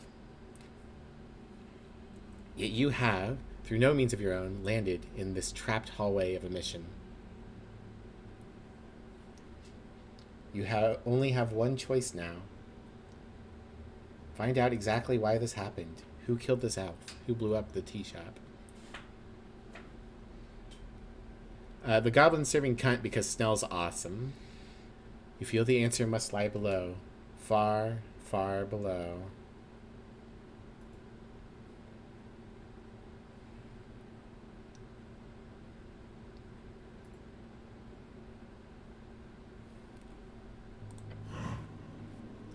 Your eyes follow the towering dark knight as he walks past, heading down the stairs. The body is secured. Good, good, the pale man answers behind his desk. Snell leans against the iron slab, his eyes fastened entirely upon the elvish corpse across the chamber. Bless expires. I think I expected a dwarf. Huh? A dwarf. What? Why? The tea shop used to be a gathering place for the Asgulls. My first thought was of infighting or political assassination. But an elf? There's like 3 of them in the entire city. What should I say? Just share your feelings. Ask him about it. Like how fucked you both are.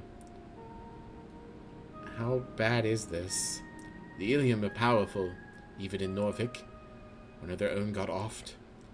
Yeah, could spell trouble for sure.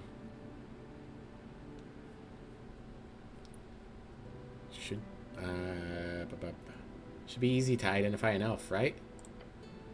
You'd think that. I'm guessing it'll be impossible.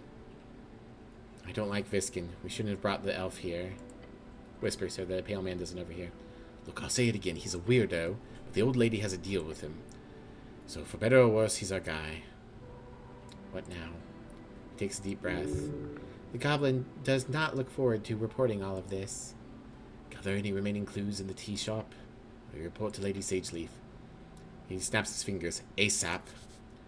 ASAP means as soon as possible. Silly modern slang. Also a popular brewery in the log district called Arnold's Sleepy Armageddon Place.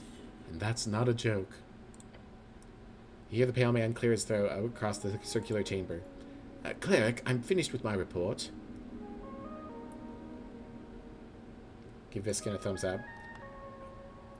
Yes, you obviously want to do the thing. What thing? You know, the thing?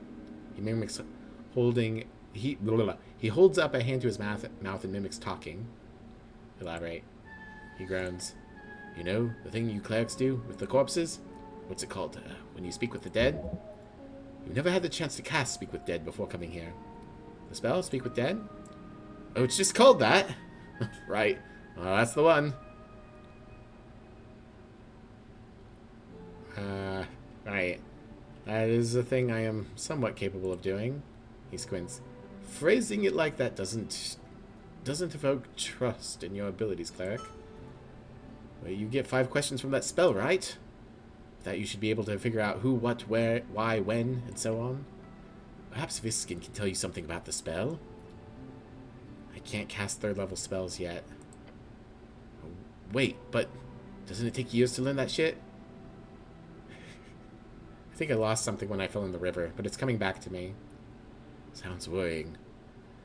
But good, just try to get back to the groove quickly, alright? Let's talk to Viskin. Hear his report. Yeah, sure, lead the way. Alright, let's get going. Alright, and before we do that, inventory. Let's get back to my preferred gear. There we go.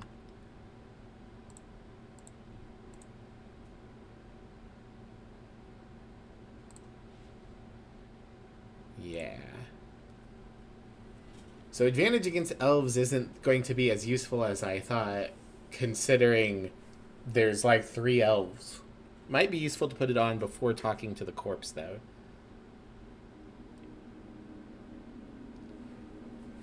And look at Snell up close. This is the closest I've seen his model before. 2 now? Yeah. Very few. I don't know how hyperbolic the statement was. Elven connection. So I've got to learn Speak with Dead, I think. Essence of Inflorescence. Nearly the minstrel is the owner of the glorious head blossom. It must be yours. Get your hands on the flower crown.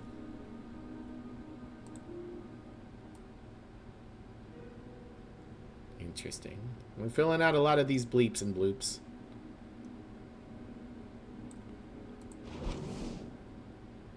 Alright.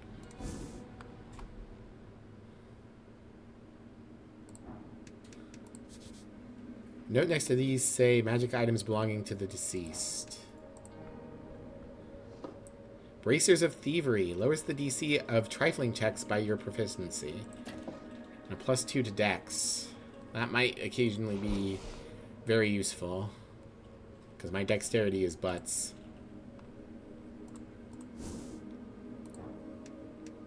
Yeah, the dead elf. Alright, let's talk to Deviskin. Yes, he says. Tell me about the dead elf. Yes, cleric, there are a few points to go over. 6 points of interest, to be precise. Hands you a piece of paper with the points on them. Tell me which points you wish to go over. The goblin groans. Don't give him chores. We'll be here. Choices. We'll be here forever. Go from 1 to 6 in order. Begin with the least interesting. That will help you. That will keep you engaged and most susceptible for information gathering. Start with the most important first. You need to know this. Who cares? Just get through this boring list as quickly as possible. It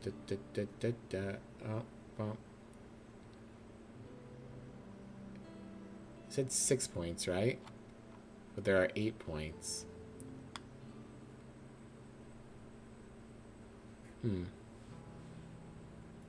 Point 1, the transfer. Yes, it went fine. The body was ruined, of course, but still intact enough thanks to the charring. That gentle repose did what it should. I then had a subordinate carry the corpse wrapped in yimskilk, special fiber material. With minor damage, the transfer was completed. Point 2, folk identifier. It's an elf, right? Yes, your preliminary assumptions were very much correct. While even the teeth have been ruined, the fangs presented as clear evidence.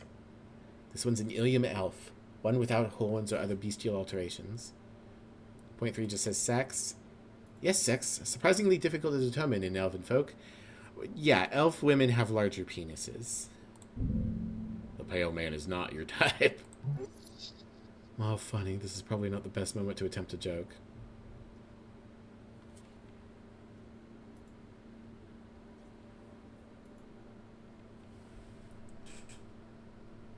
You're not asking me... Well, this is point 3, not 6? Yes, cleric, point 3. The goblin leans in and whispers, very funny. Perfect timing. After much consideration, I have established that this was, at time of death, a female elf. Thanks. Good to know, thanks. Mouth intact. It is. Which means you are able to cast Speak with Dead, cleric. I need some help with that. He nods. I'll see what I can do. Next point. Point 5, Elysium identity. This elf is clearly of Elysium nature. Getting in contact with the embassy would be smart. Or foolish. I suggest speaking with Nicholas Darrow or his Valkyrie. Yeah, that sounds like trouble. That embassy's on the other side of town. Plus, they're not exactly known to be too welcoming to inquiries. Point 6, hands. I found an object within the elf's grasp. However, it has a magic seal upon it, causing it to break upon interference. Slowly and deliberately, the pale man shows you some dust in a vial. It was a chain, a gold chain. The esoteric enchantment upon it caused it to survive the explosion. However, it fell apart upon losing contact with its host. Interesting. I apologize for not handling it better. Perhaps I could have gotten more info.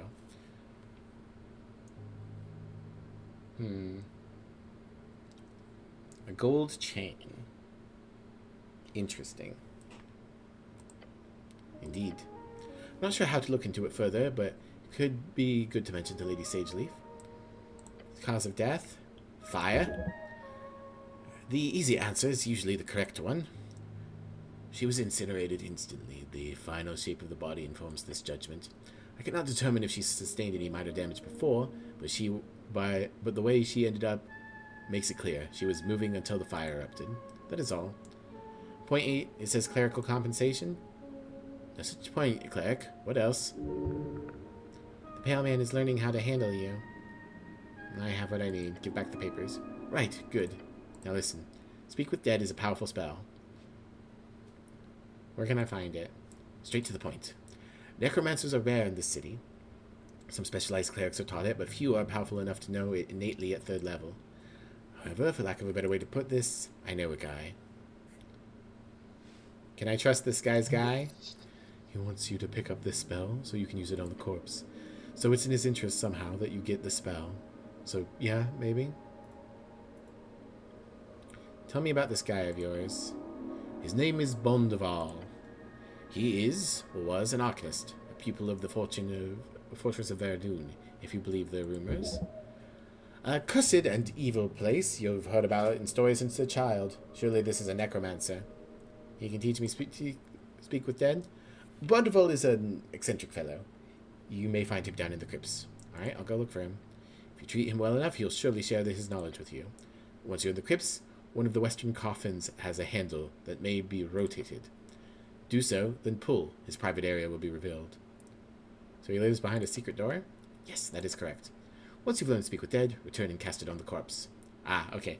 I think that's the secret door that I've already opened. Okay, it's now 106 in the game. Elves have fangs? Apparently in this world. Miv doesn't trust Snell with her life and soul. Is shameful. I trust Snell.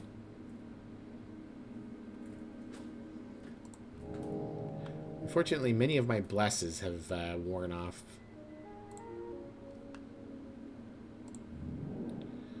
Alright. Well, down into the tunnels we go, I think.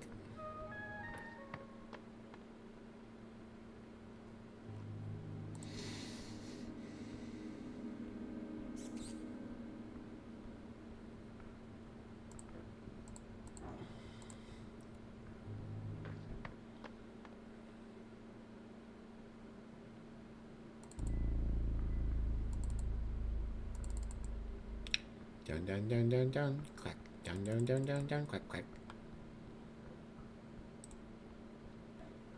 I literally said I hate Snell 5 ever. That's longer than forever. Nuh-uh. I would never say such a thing. Okay. Over here. No. Here. There we go. I didn't realize it would, wasn't like a door thing. Earth's first crypt. City below the city. There's a mouse here. A rat. It's barely moving amongst the skulls. Sure, I'll add that to my inventory. Black rat. -1 constitution. I have a white rat and a black rat now. Black rat. It glares at you ominously, but otherwise doesn't even try to fight as you grab it. It's clearly given up any kind of self-preservation or happiness or hope for societal improvements. Or maybe you're just reading too much into it.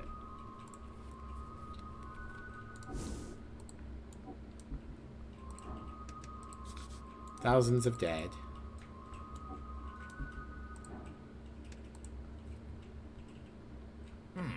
Snell is Dutch for fast? Interesting. Wonder if that was intentional. Ugh, I hate this place. A literal pile of skulls. Thousands. Each a life taken by war, suffering, or time itself. The eternal cycle. You will join them soon. This is insane. So many bodies. You know well about this. This was the first of the containment crypts. First, this is Earth's first crypt. Built for himself, by himself. These bones belong to curse victims, those claimed by the Cursed Land's horrors. Destined to rise as undead hordes, Earth sent many expeditions to the east, each in attempt to reclaim the spirits, the literal bones of those who were left behind. If I never say it, then why did you say it? Then why would you say it if I didn't say it? 'Cause you're a troublemaker, Dr. Blood Vomit. You're so full of trouble. Entire ships were loaded with the many, many bodies, brought ashore to Norfolk, then put into these crypts. Unmarked graves, yes, but consecrated all the same, an attempt at total redemption. They should have left them in the east. The Cursed Lands is a Reedsian problem. Earth did his duty, doing his best to cleanse the world and free the spirits of fallen people. Putting them all into the city was a pretty ballsy move. Nuh-uh, you're a mod. Earth did his duty. Indeed. And as you can see, it was a success. These bones do not move. They are not held in the crazed vitriol of negative necromantic energy. They are at rest, even in this horrid state.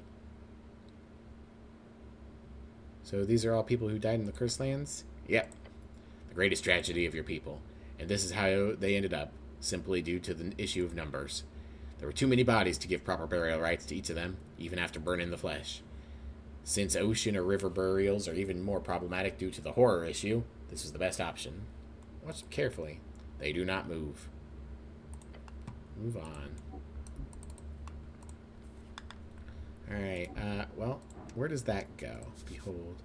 These go up through Tolstad. It's barred tight. Mods never cause trouble? I don't think that's true. Oh no, an encounter! A horrid noise in the dark. Moving, a mess of rusty iron and clattering bones. Moving towards you. No, no, no. I hate the crypts. It calls to you. Roll for initiative. Oh boy. Yeah, that's about right. At least Snell is first. Incoming and dead. It's set on killing you. Destroy it! Don't you have some holy magic against this thing? The goblin brings out his sling. In one swift move, he launches a projectile towards the abomination. It flies right through its open ribcage. Taking stilted steps towards you, the skeleton raises its sword hand. Blade comes down, striking you in the shoulder. 10 damage. Ow. A bone-chilling shriek emanates from the skull. Be afraid. This is a warrior of old. The bones are outside of the body. They must return. Clearly, any type of piercing or slashing damage would be near useless against this creature. Blunt force is what you need. DC 23. Give him a hug. Can't I just tell it to stop? Punch it. Try to dodge. Would hugging it help in any way? Yes! Alright. Let's do this. Just give the skeleton a hug. Yes! Bone against bone. You quickly constrict your brother with your flesh-wrapped bones. It squirms, but it cannot leave your grip. Holy shit, cleric. Keep him like that. Hold him closer. Skeleton shrieks. As it does, Snell starts kicking it over and over. The bones break, the dust flying out across the chamber. The shriek fades. Whatever evil animated this corpse seems to fade away, leaving only a husk in your bosom. That's the power of love. De-animated. There we go. Finally. He mumbles, taking heavy breaths. Like, death through love. Ballsy move, but quick thinking. Bones spill into the ground in a pile of dust and scrap metal. No other threats. The skeleton must have been the only only guardian. Thank you, Snell. You're welcome. You did good too. Why do you put yourselves in these situations? The goblin leans on his knees, panting. God, I hate crypts. He raises a finger and wags it. Nothing good ever came from constructing a crypt. You either get a cursed place filled with death, or a meat grinder filled with undeath. These veins are nothing but adrenaline. Agreed. That's why we burn corpses these days. Really, a genuinely smart tradition. Best things humans ever invented. Actually, I think it was a dwarven thing originally.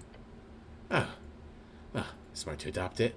At the very least, a bang from somewhere across far away echoes down the hallway. The goblin jumps. A shiver down your spine. Then the chamber grows silence once more. The scent of death still lingers. He clears his throat. Fuck this place, let's go. Kneel down. Hold on, I have to make sure the warrior gets what he deserves. Which is... some respect, whisper a prayer to Earth. A good old-fashioned looting. I'm not sure, but it looks like he used to be a real warrior of Earth, so... Alright, let's get to it. Do what I must.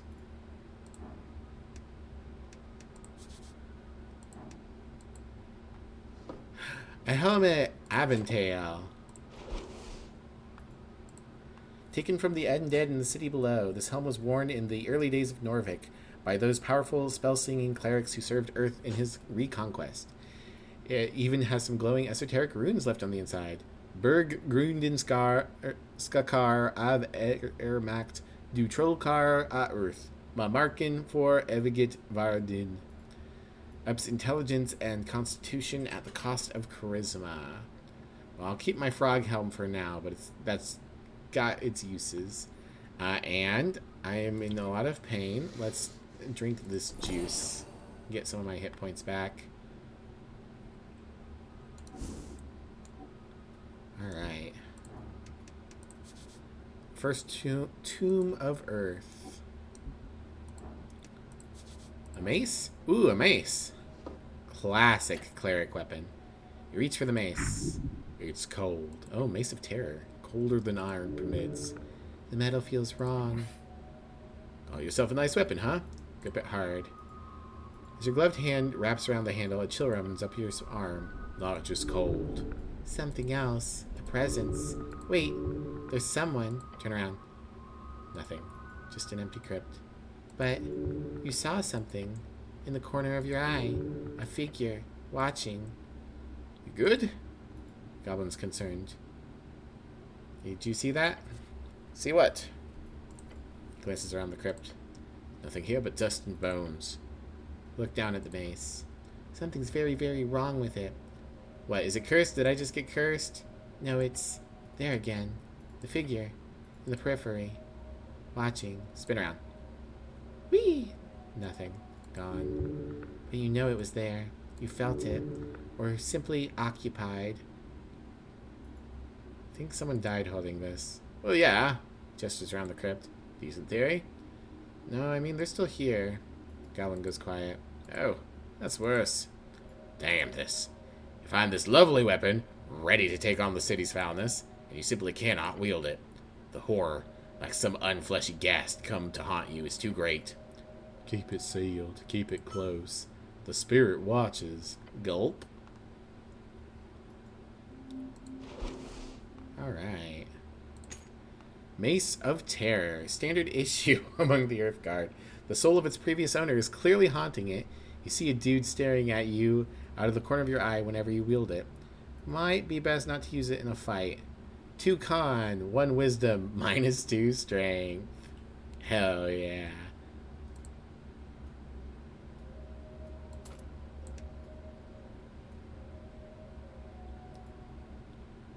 Well, actually, 2 con and 1 wisdom doesn't actually do anything for me right now. It doesn't get me to a new number.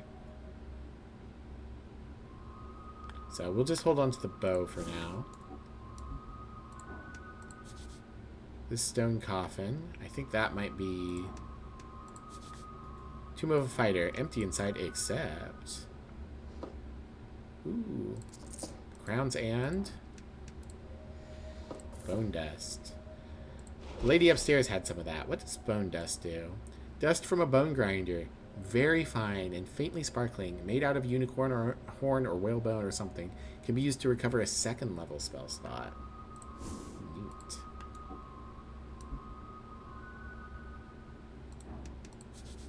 Crypt of an Archer. It is empty. No, it isn't. It has stuff.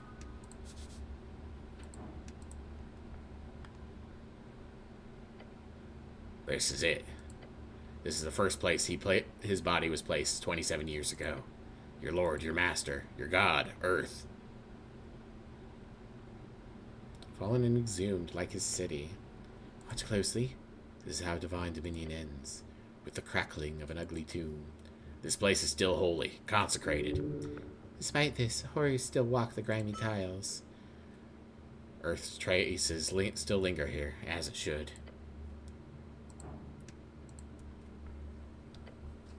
Stone coffin rests against the wall. Of classical dwarven design used for early earthfolk tombs. Ornate carvings cover the surface, symbols of death and rebirth, all dwarven in origin, forge and hammer. Examine the coffin. You run your hand along the stone. Cold, smooth. Carvings are deep, deliberate. Something about this feels off. Look closer at the carvings. Your eyes trace the symbols carefully. Death, rebirth, the cycle. The skeleton was the guy that was going to teach you speak with dead. Well, I tried to hug him.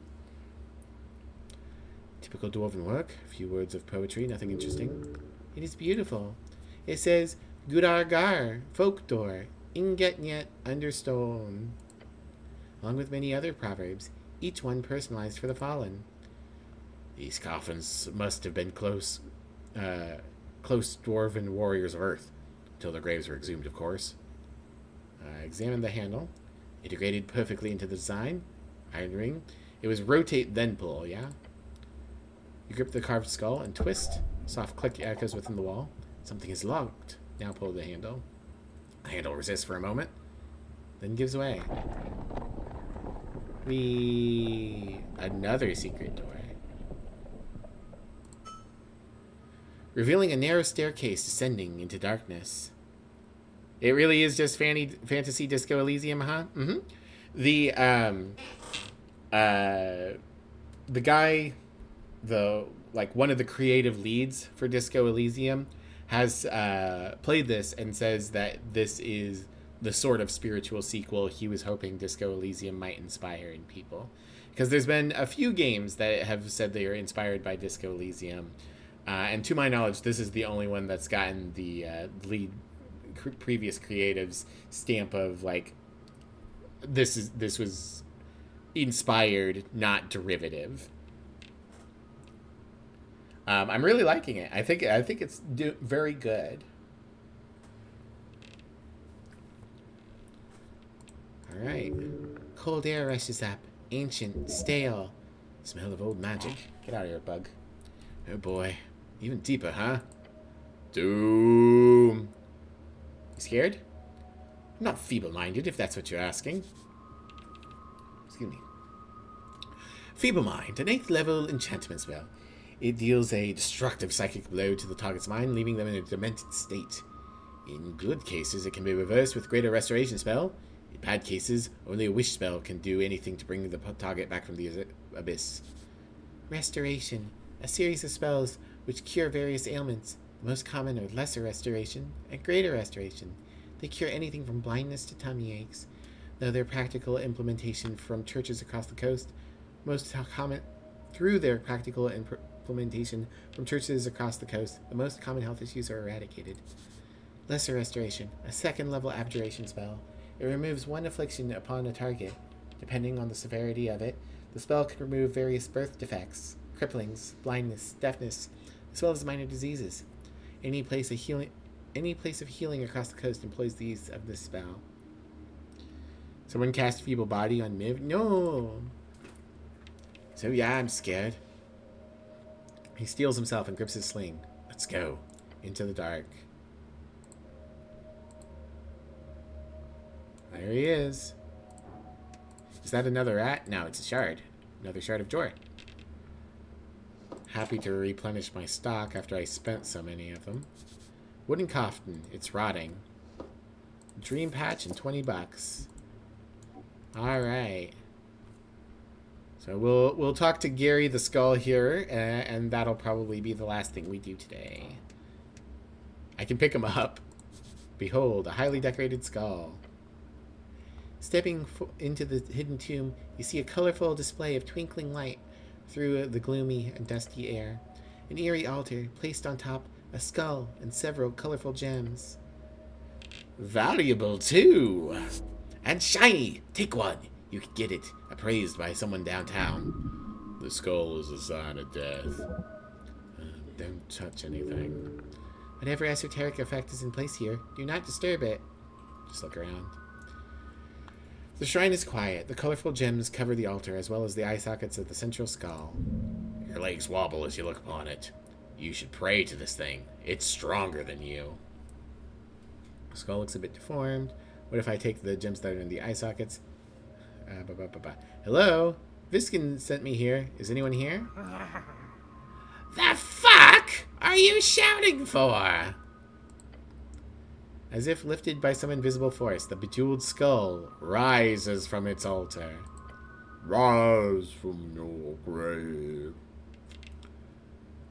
Its gleaming eyes twinkling in the light, its jaw chattering, the noise causes you to recoil. Death! No way. An unending wave of dread falls upon your essence. An esoteric force. It's entering your mind. Earth, protect me. Protect you? The goblin tries to grab you, but he freezes and groans. What the hell? He falls to his knees. You barely stand. I can't move. The dread. You resist it. Oh, 8 damage. Ow. The skull's jaw stops chattering. As the noise disappears, you feel in control once more. You wake me up for some trifling bullshit? You a trifler, huh? It clicks its teeth together.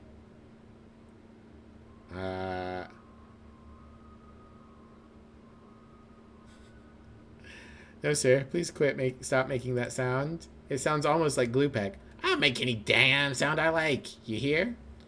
What's trifling? It's what you're doing, mortal. You're trifling like a trifler. Well, I can say I'm a cleric, a rogue, or a wizard. Weird that I can't say I'm a druid. I'm the cleric. Try not to puke. Cleric, eh? There's no denying it. You're a cleric. A cleric of a dead god. Holy hells, this thing's terrible. Just being close to it ruins your posture. The body cannot sustain this undeath. The skull lets out howling laughter as it shudders about in the air. I am Necrolord Bondeval. Necrolord? That's the title of old Diminor. You've been unfortunate enough to encounter here a remnant of the Arcanists, left to decay to this mad form. A demi-lich. A horrifying creature. A lich fallen into a state of insanity and decay, rotting into nothing but a skull. He's been around. I can punch it. It is in many ways the dangerous variant, for its madness and unpredictability is as dangerous. Interesting that I can cast Inflict Wounds here, which would just heal it, correct? Wait, Viskin sent me here. The skull stops. Viskin? What are you, an apprentice? No? A slave, then? Prefer the term servant. Hold on. Are you the cleric looking to speak with the dead elf? How did you know that? He rattles a laugh, slowly spitting in the air. Viskin let me know all about your little situation.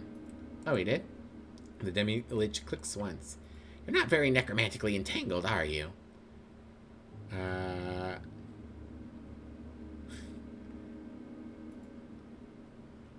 never managed to master that school at Towers.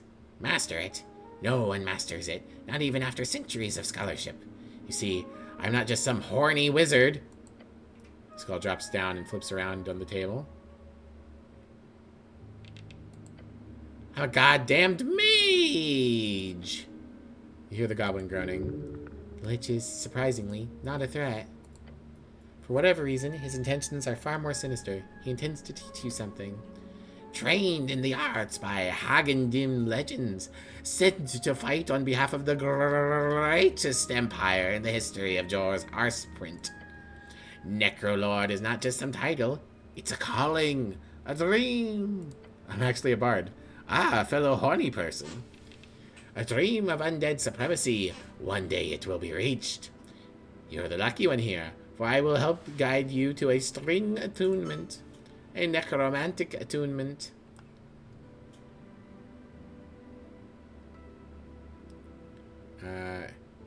Why should I? You'll do that for me? Of course! I owe it to Viskin for one. And for second, I just love spreading the joy of death magic. Any sane man would. The skull is not sane, nor a man. Oof, that is difficult.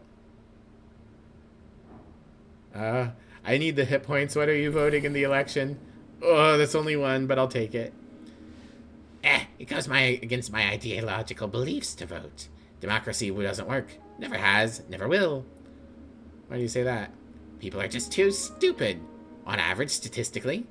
Magocracy or technocracy might work. Hells, even oligarchy has its uses. Just look at the freestriders.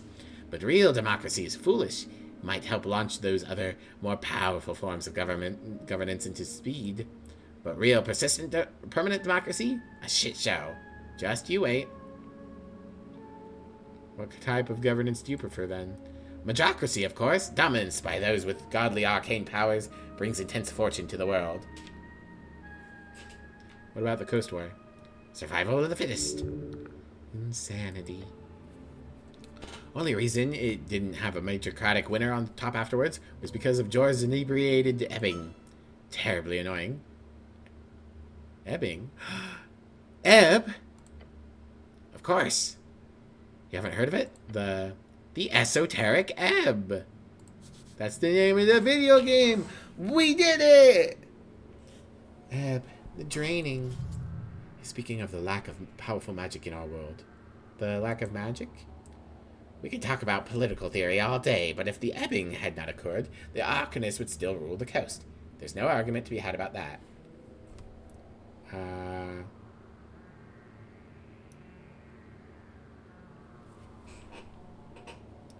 I don't want to insult him.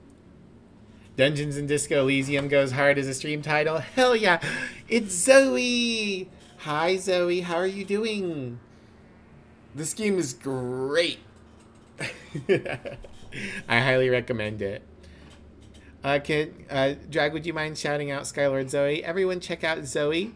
Zoe's fantastic, an amazing streamer, and someone who really deserves to get to partner who's been struggling with it. So please go and give her a follow, give her a watch, support her however you can.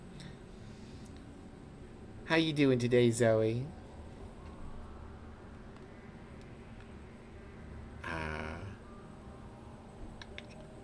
I'm going with this one. The gods would have stricken you down from your thrones in the end. You know it. Skull lets out a surprisingly hearty laugh. I'm not going to be doing the nationalists. We'll see once the tide turns. Sure. There's deep wisdom. There's a deep question here. The Demi-Lich holds much knowledge, despite his mad nature. Ask him, what is ebb, truly? I have to ask, what do you think the ebb really is? Your laugh is always so warm, and you don't know the word for it. Fills your eyes nicely, like auditory hot chocolate. Oh. Well, thank you, Zoe. I really appreciate that. That's really nice. Tragically, it's day 427 of being view-botted. Maybe Twitch will fix it tomorrow. Maybe. I see they've been rolling out some features. They've been talking some about it, so there's something there, but man, that is rough. I really hope that something can be done to help you out. This game looks awesome. Yeah, it is Dungeons and Disco Elysium. It is Dungeons and Dragons, but your 6 core stats talk to you and have different political affiliations. And you're solving a mystery. It's really cool. I have to ask, what do you think the ebb really is? The Demi-Lich swirls around in the air before landing down on the altar. I say the same thing most rational arcanists said back when it was first discovered. Jor is alive. He's haunting us, taking away what he gave with his strings. As a joke? Or a punishment? Or a gift? Who knows? Personally, I'm furious with him, if he is indeed still here watching us. Interesting. Think it's interesting, internally. That's something. The skull slowly floats into the air again, waiting for another question. So what are you exactly? Ah, you never asked, did you? I'm a terrifying lich, of course. He does not consider himself decayed, a sign of madness.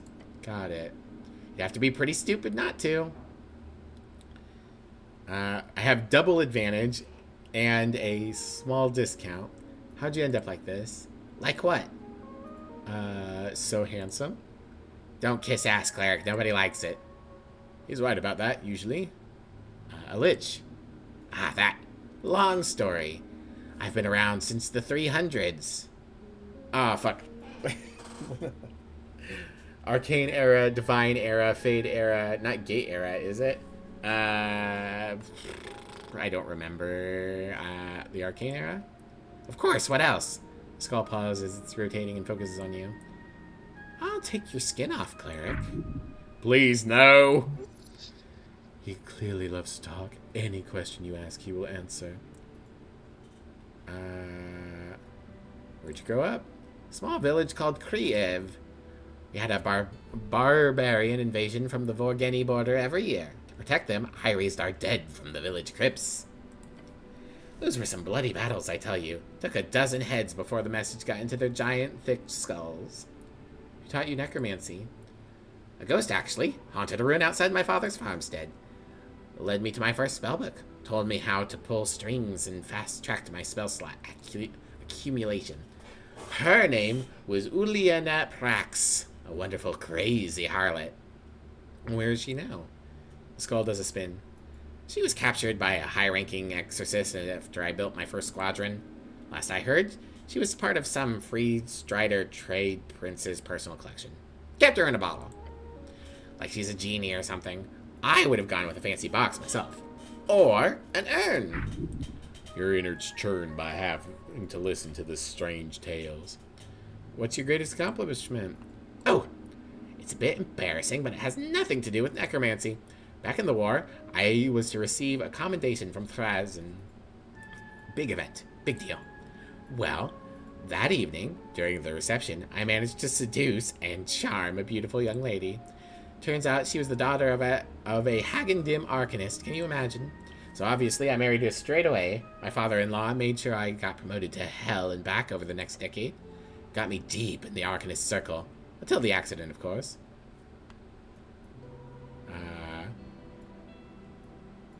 What's your greatest necromancy accomplishment, then? Oh, easy. I led the animation of a Dracolich. Dracolich, a dragon who goes through the act of achieving lichdom. They are known to be the most terrifying creatures along the coast, for at least 2 reasons. None are known to be alive today, publicly. A Dracolich? A Dracolich, yes! Yikimilian Ravad, a child of Esuth. Not one you'd read about in history books, but she had spirit, that dragon. I wasn't a regular in the dragon cultist community, but my experience as a lich led them to hiring me. I would have done it for free, honestly. He lets out a sinister chuckle. In the end, we succeeded. That was my greatest accomplishment, cleric. Creating one of the most fearsome creatures to ever walk the coast. What happened to the dragon? I obviously won't divulge the secrets of Dracolichdom, but rest assured that Ychimilian went through hell to achieve her new form. It was a tragedy that those genie Templars did to her and her army. Otherwise, she would have easily ruled a city or 2 by now. Genie Templars? Some crazy warriors out of Kargamesh. Was a big thing 100 years ago. I'm fond of dragons, you know. Mortals look up to us. Gods look down on us. Dragons treat us as equals. At least the wise ones. Tell me about that accident of yours. This lich is talking all night long, it seems. It's really not worth talking too much about. After myself and my dear wife had both achieved lichdom, I made some misplays in the politicking. Stepped on the wrong foot, so to speak. Got my entire splinter house exiled from the Hagendim coalition. One thing led to another, yada yada. I ended up in Ascani. The lord of the fortress invited me to stay for a while. Did some freelancing, you know, newly divorced dad shit. Once Earth arrived, I ended up working with some of his paladins. Never met the fellow, but I like the cut of his jib. Lord of the Fortress. The Fortress of Verdun. You know, the esoterically shadowy, miles-wide castle. Oh, yes, that one. Never been. Can't recommend it. The Lord reached out and was looking for necromancers to add some new tricks. Who's this Lord? No clue, but he paid well and let me research the crazy stuff going on here. So I have no idea what the fortress actually is. My professional guess would be that it's an esoteric pocket gone wild, like a slice of pure negative energy that landed right in the Ascani and can't escape its bubble. It's one of the many wonders of the coast. When the fortress opens up, there's always a trove of merchants selling up camp outside the entrance. Have any kids? Dozen or so? Productive. Thank you. My wife, Acalia, ex-wife, was a prominent member of the MRS, Magicrat Reproduction Society. Ah, gross. Magicrat Reproduction Society, a hag-centered organization in Old Diminor focused on creating artificial population booms among the Arcanists. While successful, it led many feminist insurgencies during the reign. They were the forefront of women-first magics. You know, the kind of stuff that makes the whole childbirthing and or rearing business into a cakewalk. I never got along with those hags, but they did let me have 2 sons, so that's something. Are you implying the sons are better than the daughters? Not really. There's an argument to be made that they're much less of a hassle. But the MRS hags definitely had an agenda, you know. More girls, more members. Not easy. That sounds like feminism. I thought the Arcanists were old-school patriarchs. Oh, absolutely. As long as the MRS were focused on providing population among the houses, they were fine. As soon as they began spreading birth control and ideas of female liberation, he cackles. Those hags were cracked down hard towards the end. Their turn to the revolution was one of the main contributors to the fall of the empire. At least it seems that way to me. A woman scorned, etc., etc., etc. He turns and stares at you. Are you a feminist, cleric? Your goblin companion turns to look at you as well. There are no women around, so the answer doesn't really matter. Shut up, Charisma. Of course you are. You were raised to be good to women. The female is powerful.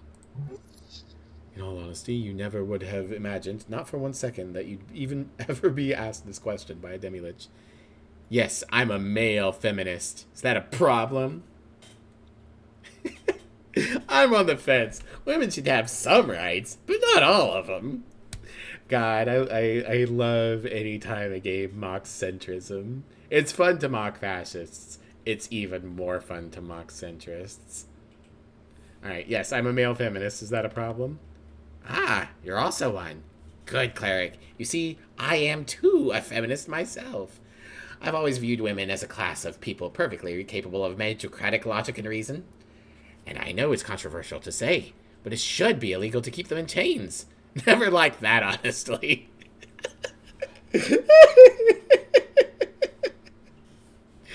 Oh my god.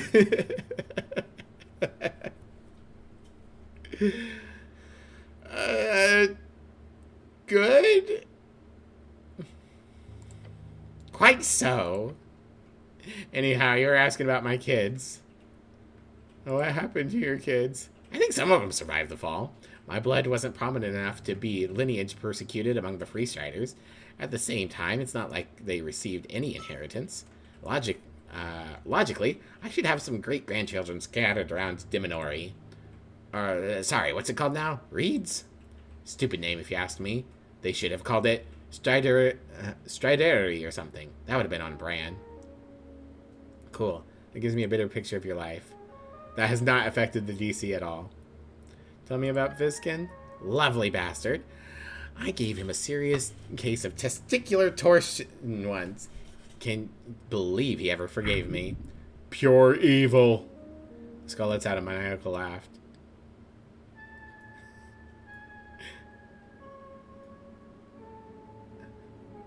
Just out of nowhere, as a joke, tried to imagine sneaking up behind someone and doing the twirly twist. No. We had a little war going on, okay? I just left my position at the Fortress of Verdun. It was 36-ish years ago, I believe, right when the Earthfolk had begun growing quite bold up the River Torna. So I decided to sneak into his city here. That's when I saw him. An old opponent, Viskin. I immediately remembered his ugly mug and his rotten soul engineering. Soul engineering, eh? So how old is Viskin then? No clue. Maybe 100 or 2? Either way, I decided to kill him and take his place among the mortals of Norvik. A couple of magic duels and assassination attempts later, and we were in a stalemate. Although I consider it more as me just getting tired and of hunting him down all the time, him and his goons. Our battles came to an end, though, when a local vampire started messing with us both, threatened to expose us, so we joined up. Team up of the century. Or that decade, at least. You two fought a vampire together? It was an epic duel of the shadowy fates. The skull bounces around. Together, however, the vampire was easily eliminated. In the aftermath, we decided to work together. Viskin even helped get the sweet alcove for myself. We share research from time to time and work on it together to figure out the mystery of... He stops. I'm getting ahead of myself. Let's talk about something else. What's that about research? Nothing. That's nothing. Who's the vampire? Thomas Darrow was his name. A nobleman, which makes it much more dangerous. Thomas Darrow, uncle of Nicholas Darrow, disappeared 15 years ago when his case was a widely speculated investigation.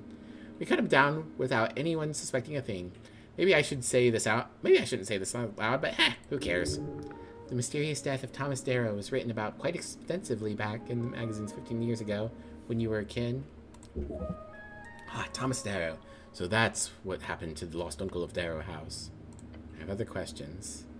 Man, I don't know if I can make this. I have to roll a 20 on 2 dice. Know anything about the tea shop thing? Nah. Seems pretty well informed about the goings on of the city. I get updates sometime, but I don't know. When that it exploded, though. I don't have an opinion on the explosion itself. I'm more looking into the why the explosion happened and so on. Probably a rogue wizard or some kind of magical item mishap. Whenever a necklace of fireballs was smuggled from the floating cities down to the peasants, they'd always find a way to blow themselves up in the most spectacular ways. Hilarious. Why didn't the floating cities blow up? Anti-magic defenses and great architecture. Sometimes misses occurred, and of course, it was surprisingly rare and... Not every day a village exploded in a fireball. Some of those necklaces were valuable, but sometimes someone smuggled one away from the front lines or off a factory floor. I was never too into evocation magic for that reason. Too easy. Okay, well, here we go. Nope. Nowhere close. The skull does a little dance. The strings are always speaking for each school, aesthetically speaking. The strings are always different for each school, aesthetically speaking. Everyone views them differently. Abjuration to me is steel. Evocation is lightning. Necromancy is flesh. Perhaps that can help. This mad demi-lich offers you knowledge. You do not need it. Show him. Of course you can attune to necromancy easily. You're a genius. You can attune to any magic known to man or beyond. Do you remember? Yes, I remember that course in school. Yes, all clerics underwent the undeath control class. They focused mostly on hostile destruction of undeath, not so much the management of it. But the teacher cast an animation spell to create a zombie for you to train on. Well, the strings, they were pale like death. Hands out a hand towards the skull. Yes, try it. He giggles in that sort of insane, creepy way. There are many strings. Twist this one. Just a string. You do so, and string grows dark, black as night. Ugh! It flies into your chest. Scream and convulse. Oh, gods! You fall to your knees. They are weak. They cannot help him now, goblin. He laughs. You did something all right. Get up and groan. You tossed a ton of negative energy right into your own damn heart. First time I've seen someone do it live and live. Impressive. You're alive, aren't you? Not a zombie or something behind that thing on your head? I am alive, I think. That's the spirit. Try again later. You'll get it eventually. Maybe you should rest first or something. He sounds worried. He should be. You failed once. Not again. -5 DC. Alright. Okay, well, ads are about to start, and I don't want that. I want to be done for the night. So, as always, you guys can follow me on social medias. I've got a Blue Sky. I've got a Discord. I support every fellow streamer I can in those places, and I also post when I'm going live. And there's a raid message for y'all. I'm going to save the game. Overwrite, yes. Oh, I see. When I overwrite, it doesn't change the name. There we go. I should just make a new file called the main save. Alright. Thank you all for stopping by. Am I wearing my most intelligent gear? I could probably buff it a little bit. Okay. I know ads are about to start, but we're going to raid out of here, so just hold on a minute. If you would please. Thank you all for being here. Let's go raid somebody. Let's go raid. Let's go raid Dragoon. Alright. See you guys. Bye-bye. Bye-bye.